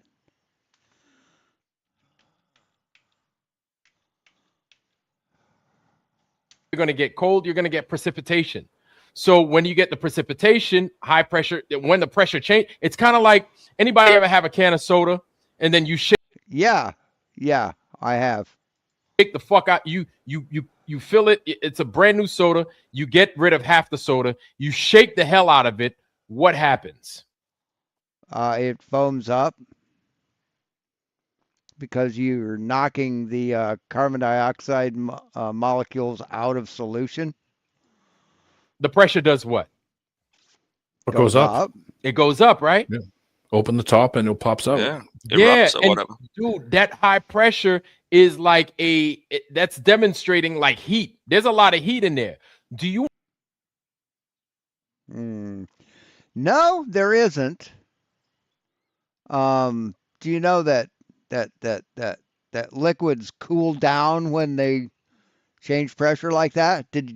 Were you aware of that? Fuck, this guy is goddamn dumb. You want to know how you reverse that? You don't have to open the bottle. You just squeeze. If you overcome that pressure that's inside trying to come out, if you squeeze that you just bottle, tap it 2 times and then it's all good.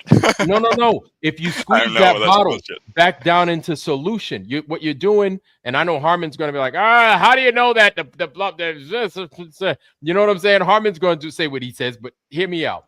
As soon as you squeeze that bottle, you're forcing the gas back into the soda. You're forcing the gas back into the solution.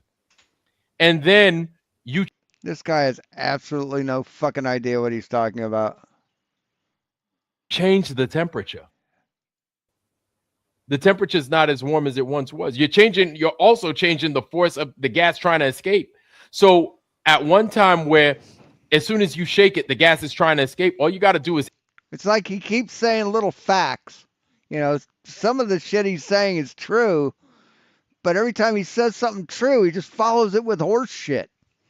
With complete fucking horse shit. It's amazing. It's just fucking amazing. He's like a walking, talking onion article. Increase the pressure. Increase the pressure. That gas, as soon as you open up that cap, that thing's not going to come rushing out and trying to force itself on you. I saw it was an onion video where it was like a panel show, like CNN has panel shows, like Abby, what's her name and shit. And the one guy was like, Alcoholics Anonymous has ruined my life because now I'm no fun anymore. And they had an intervention and got him to get drunk. I love the onion. Gases with buoyant force, am I correct? Mm-hmm. And so that'll be my Wait, what? As layer of gas in the atmosphere.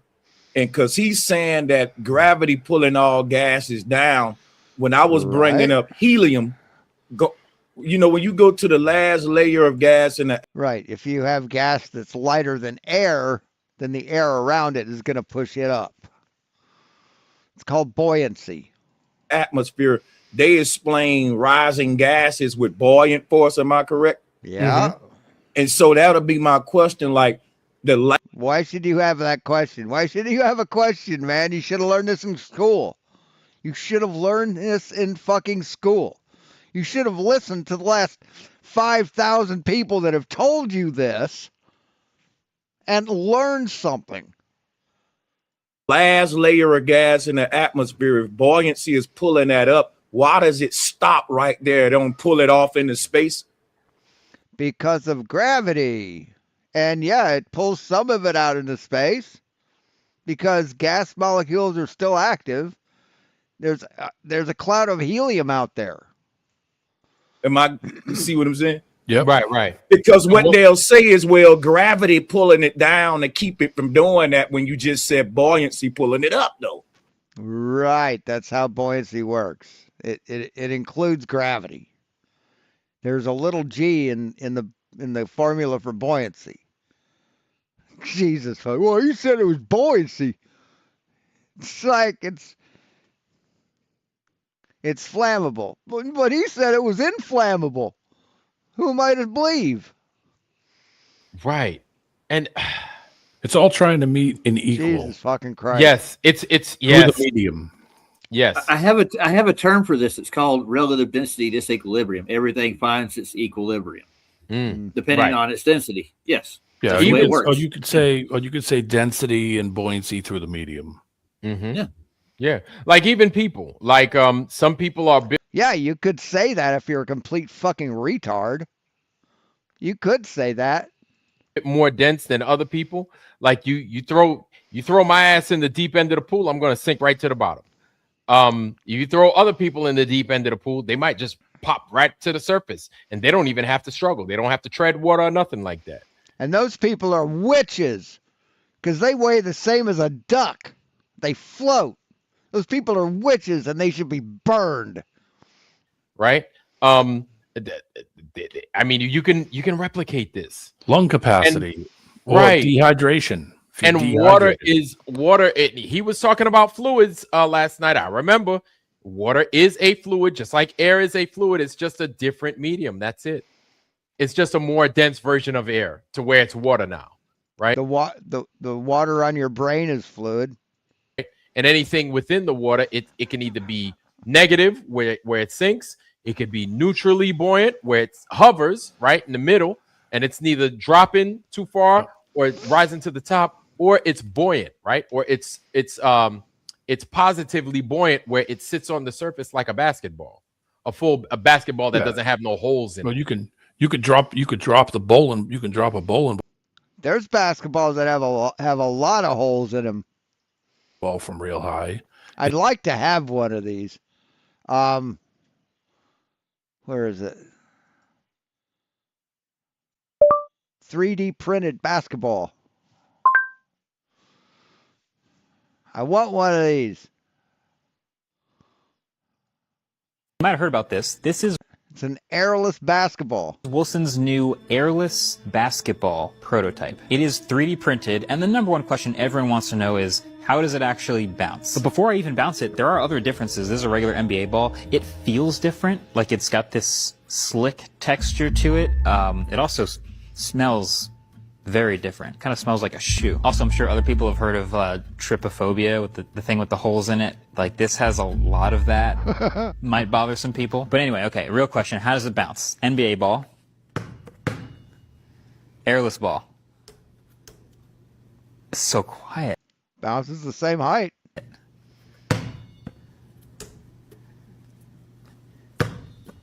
That's like 90% of a regular ball. That's crazy. But this one's heavier, so it will have more momentum when you like pass it and shit. But yeah, I'd like to print one of those, but they're very hard to print. They're very hard to print. It's displacing. It's heavier than the medium it's traveling through. It could hit the water and keep on going. You could also go underwater and fill something up with gas, and it'll rise up out of the water and keep on going. Yep. You're just standing on the ground because you're just heavier than the medium that you're That's in. it. It's sad that these adults don't understand this shit. It really is pathetic. Just heavier. That's it. That's more simpler than a tug of war battle.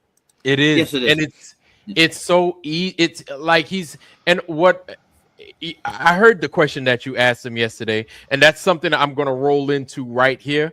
I'm going to roll into right here where he does like a little bit of the personal attacks and everything else like that, because that shit bothered me. But it's like, it's almost as if, Craig, are you being deceitful on purpose, or do you honestly believe this? And if you do, like, why can't you see where it is we're coming from? Because at first, like I said earlier, I wanted to give him the benefit of the doubt and say Craig actually believes this stuff. But then the more I was listening to him and I was seeing the things that the easy stuff that he went over, right? When you said, hey, a periscope does this, it's like, Craig, man, you are on a submarine. That's the easiest fucking shit in the world. Why didn't you talk about that? But Craig totally ignored it. I almost felt like Sanchez. I was like, Sanchez, you should just hit him upside the head with that shit right there and not even move. Be like, Craig, if you don't move from this spot right here, we ain't talking about shit else. Talk about this shit.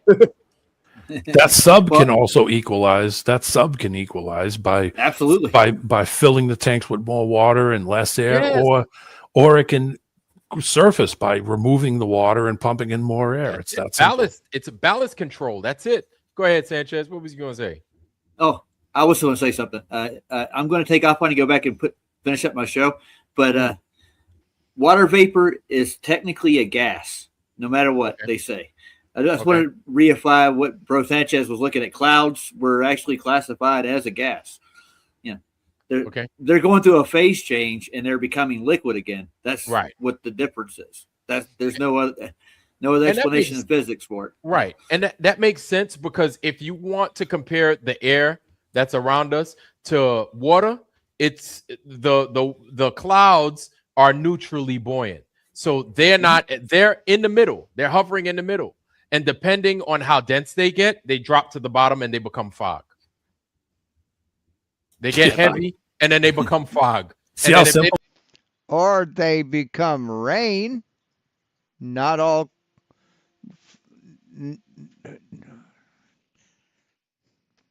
Not all fog is created from clouds. Well, it can be. Yeah, right. It's I know it sounds crazy and we sound too simple, but really that's what happens. Fog is normally created at ground level. And see, if a cloud gets heavy enough to drop, it's called rain. They get so heavy they turn into motherfucking fog. Ask all them Brits, and they turn a fucking clothing line into the goddamn thing. They call it goddamn London fog. I didn't make that shit up. They did. Go ahead. Yeah, I'm going to take off, but I'm going to send Discord a link. Holy fuck, he's dumb. For the show tonight. Put it in Discord for you if you want to come by Discord. Roger, grab all the links I threw in the private chat before you leave. We'll drop those are all good ones. Or maybe you can put the link here in the private chat here. Yeah, I can. And all the links are gone for me in the private chat that you put in since I left. All right, I'm sorry about that. That's all right. All right. I tell you what, just make a note of them, and I'll pull them back up when you get back over there. All right. I'm there. I'll put a private link in there for Discord. Hold on. All right. Thank you, Sanchez. Go ahead, man. My bad, man. Yeah, but what I was gonna say is like fog is like clouds that's forming at a ground level, kind of like someone who hot and you kind of like see steam coming from them, but. The thing what I don't get with him is he will say a cloud falling to the earth is a water drop. And he know that I'm saying that the cloud itself needs to fall to the earth. He got to wait till it form into a. Yes, the water that is in a cloud falls to earth because as the water droplets collect together, come together like they would on your windshield. Where you have a small one and it runs into a small one and it becomes a bigger one. Same thing with a cloud. And when it gets too heavy to be buoyant, it drops as rain. You don't understand how rain works. Are you fucking shitting me? A droplet, because like you were saying, it's just vapor and you need enough vapor to compress into one single droplet and get heavy enough. No, it's no compression. It's just collecting due to water surface tension. See, water has adhesive properties. When it touches another water droplet, they stick together and they become one drop. Are you fucking kidding me? To fall, and he know that, you know what I'm saying? But the fact they played with it, like he needed clouds to be water for a reason, and I forgot his reason for trying to make. What do you mean he needed clouds to be water? It is water, dumb fuck. Are you kidding me? What are clouds? I've looked at clouds from both sides now. Clouds are visible accumulations of minute water droplets, ice crystals, or both. You dumb motherfucker. Make them water. Holy shit. And it's when you see things like that, you can't help but be like, yo, this dude is being deceitful on purpose. Yeah. Oh my God. Holy shit. He said clouds are made of water and he's being deceitful on purpose. Holy shit. I really, and then part of me want to believe that once you go to these colleges, I'm starting to see now, it ain't that it's an ego thing, because if I go to a college, I pay this money, I get this big degree, whatever they. That'd never happen. That will never, ever happen. Told me, I'm not gonna let nobody come. Number one, you don't have the, well, you might because you're a fucking streamer, but you would never learn anything in college. And you'd never get a degree. Say that's wrong. I done paid all it. Listen, I done went through these years. I got this certification, you know, to regurgitate what I was told. Which proves that you've never been to college. Repeat what I was told, and that's what I'm saying. I believe that's where the gate guarding come in. A lot of the people with the degrees, that's like a paper. It ain't really a degree. It's like an ego trip for real. Nerds. Yeah, man, listen, I agree. And you know, that was the funniest thing I'd ever seen in my fucking life, is when that guy yelled nerds. God, I was pathetic. Especially when that pandemic was happening, the same thing was happening, man. Like, I'll never forget, I was out on a date with this lady, and she was like, you know, I was about to take care of business and everything else like that, and then, you know, the pandemic came up, and it was at the time of the pandemic, and she was like, yeah, so, you know, my biology teacher said this and that and that and that, and I was like, yeah, but like, that shit is bad for you, man. Don't go out there, fuck around, and get that damn shot, man. Don't do it. And she was like, so wait a minute, you mean to tell me I spent all this money on biology class for them to lie to me? She's like, there's no way in hell. And all I could do was just sit back and listen to her tell me why her biology teacher couldn't lie to her, and that all those papers were peer reviewed. And all I could do was, I didn't want to argue with her. I was like, first of all, I'm not scoring. I already get it. You couldn't argue with her. You couldn't argue with her. You're a dumb motherfucker. Okay, I'm not smashing the night. That's not happening. But second, it's like, wow, there are thousands, probably millions of people just like this woman that believe that same bullshit. And it's true. And another thing that Craig think he got me beat with the Foucault pendulum argument. He did. Yes, he did. He had you beat before the fucking debate ever happened, man.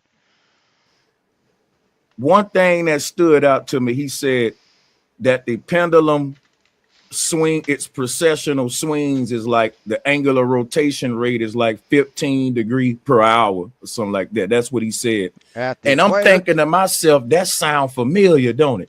Because what are they measuring with a Foucault's pendulum? We know the earth ain't moving. And I was just taking a whim. I ain't saying I'm right, but it's kind of like they're measuring what the sun doing. Right. Yes. Right. So no. Do you know if Foucault's pendulum will work in the dark? Did you know that? You fucking dumb shit. So that's a good. You know what? That's a good point, because if the pendulum is No, it's not a good point. It's a stupid point. swinging right from right to left or left to right, whatever, each time it hits the middle and then it gets up to the right side, it's supposed to be. My thing is, in my mind's eye, I could be wrong. It's supposed to be a perfect. You are wrong. Perfect every single time. It's You know supposed what? to reach one end at whatever degrees and then the other end at that same exact degrees. It does. Perfect. It's Yo, supposed to be perfect. Go ahead. watch this. Watch this. This something right here that's blowing. It's baffling me. I need, because on a flat Earth, right, the sun goes around an AE map. It Right. spends 1 hour in each time zone. It's doing a 360-degree circle, and each time zone is a 15-degree pie slice, right? So 15 times 24 is 360. Now, all those numbers I just gave you are what the sun doing on a flat Earth. These are the exact numbers they use for like the Earth rotation, because they was using what the Yes, because the Earth is a sphere and the AE map is a projection of a globe onto a flat surface, you idiot. sun doing for the rotation. So they're saying they're giving these numbers to Foucault pendulum. It's like, and then they're telling us this is because you're getting that from the globe rate. That's the globe's rate. And I'm They're not telling you that it has magnets in the center of it, God, they are dumb as fuck. but that are doing exactly what I said. It's like, man, oh, yo, man. this is crazy. Yeah. I it wish is. I would have went into this in a debate. Yes, it is insane that people like you think that the Earth is flat. It is fucking insane. When I say people like you, I mean flat earthers. Man. Adults. Brainwashed adults. Yeah. But, Well- you know. Well, my thing is, man, look, when you I only printed one handle for my fucking thing. I needed two, so I'm printing the second handle. I think I probably printed two, and one's around here somewhere in a box. came out and you said what you said about the, in my opinion, I was like, we're done. But here, check this out. Let me be right back. Up, monkey.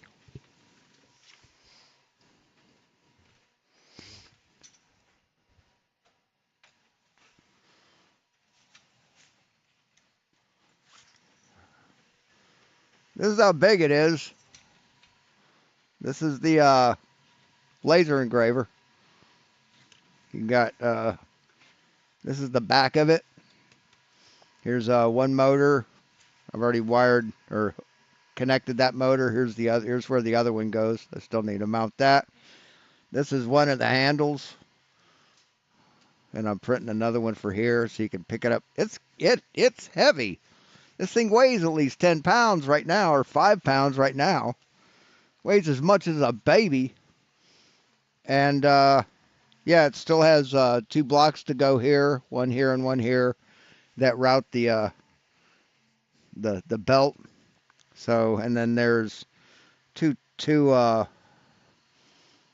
there'll be a linear rail along here. There's one here, and then there's a cross rail that slides on a gantry, and then this attaches to that rail,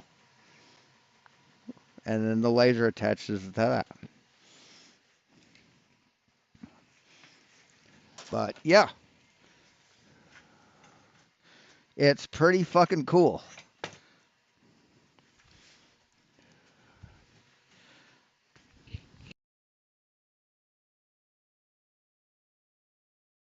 Done. Like we're done. Unless Craig, because I was like, you didn't even have to say nothing after that. Because as soon as you mentioned the periscope, I said Craig needs to defend that. You hadn't, unless you've been on a submarine that I don't know about. I'm like, Craig's been on a submarine. He needs to defend that. Craig, defend that. He totally ignored it. Like you didn't say nothing about it. How far out do y'all submarines radar And scan on that circle? listen. So what exactly? Are you talking about the radars or are you talking about the actual periscope? Well, I know the periscope is the little thing that come off the top, but the radar, I'm talking about the little circular thing. The periscope can only see as far as the horizon. That's how far the periscope can see. Thing is green. It got the little green lights on it. So it depends because the radar, we have a radar operator and everything else like that. The Yeah. radars go out far. Depending on what you have, I'm not even going to name the name of the radar, but you can find it online. I don't want to get in trouble or nothing like that. Don't you mean sonar? That thing has range rings, and based off of the setting that you put on, it could tell you whether you could see, I don't know, 25 miles, 50 miles, and so on and so forth. Right? You could change the setting to see how far out you're transmitting, basically. Mm-hmm. And so I'm saying all that to say that it's transmitted in a particular direction, but when your radar goes, this is your parabolic dish, right? And then wherever it's facing, that's where it's transmitting. Yeah. That's where it's transmitting. So while it's facing here, it's not looking over there. It's not. It's barely hearing anything over there. And so that thing, that's the little white line that we see on the screen that's swinging around, and then yes. Okay, I got you. Yes. So that every time you see that white line, that is you could pick a point in that radar, right? Or on that screen, you could pick a point and you could time basically every time your radar hits that particular point. Like if you pick, say, 2 o'clock, right? Say you pick 2 o'clock on that radar display. Every time it hits 2 o'clock, you could come up with a scan time. And then basically you could tell your rotations per whatever, right? You could say, this is my scan time for this radar. And then I'm going to the store tomorrow. Going to the grocery store tomorrow, and I'm going to try out the what do you call it? The viral recipe.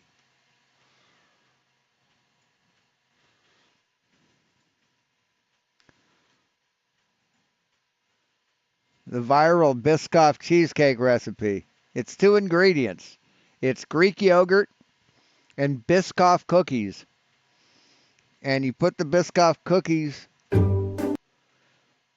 in the yogurt, and then you put it in the refrigerator for I don't know how many hours. And the cookies absorb the liquid from the yogurt, and they soften up, and they say it's supposed to taste like cheesecake. I'm going to try that tomorrow, and I'll do it I'll do it live. Based off of that, because I fucking love cheesecake. Scan time, that's a characteristic. That's a physical characteristic that your radar has, and you could. And then they say it tastes a little better if you mix a little bit of cheese, cream cheese, like softened cream cheese, in with the yogurt. Makes it taste a little more like cheesecake. They say that the 2 ingredient one it's kind of tangy. It's like you can really taste the yogurt, the tang of the yogurt, whereas a cheesecake's sweeter, less tangier. You still get a little bit of a tang from the cream cheese. But yeah, I want to try it. I'll be right back. Say again? Weather can affect. Strong up here. Do they ever get back to the fucking thing? Do they ever get back to the fucking debate? I mean, seriously, man. Here, and then capable of doing the mission. All of which culminate to, hey, I know y'all paid for me to freaking do all this stuff out in the street. You know the earth ain't a fucking ball, right? Okay. Well, you paid your taxes already, so I figured I might as well tell you the truth. Yeah, it ain't curving. Not at all. I done seen it a million times like such and such. You wouldn't believe how many hours of watch I sat, how many hours of watch I stood, how many times I'm out on the skin of the ship looking at the horizon, how many hours I've dedicated to that. Like, it's unreal. Like, I look back on my time in my service now and I'm like, I can't believe I did that.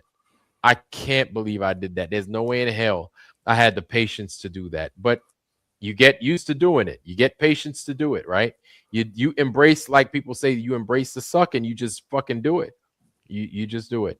Yep. While you're doing it, you're attaining this kind of knowledge that you don't even think about. But it's right there out in front of your face. The whole time you're believing something totally different. That's how fucking strong, that's how powerful this PSYOP is. All the things that we normally talk about, especially on the water. 4 years I worked as a lobsterman. So 6 days a week I was out, about 5 to 8 miles out every day for 4 years straight, from 16 to 20. God damn. And all the things that everybody talks about, how the buildings would have to be leaned back, everything that you could imagine, I looked at and thought of, but I never thought of it until the last 10, 12 years. And I said, oh man, yeah, I never did see that. I've never experienced that. Yeah, I did see the lighthouse that far away. And yeah, I shouldn't have seen it. The things that you've seen, but you never realized and put it together in your mind that you were seeing it, but it wasn't what you were told. Of the true Earth as the Karate Kid. You got the Karate Kid, Ralph Macchio, out there doing what? Work. He's working. Yeah. The whole time he's working, he has no idea what he's doing. But meanwhile, he's getting fucked up out in the street. I think we're fucking done. God damn, what a bunch of fucking morons. They just don't know how anything fucking works. But they're an expert in everything.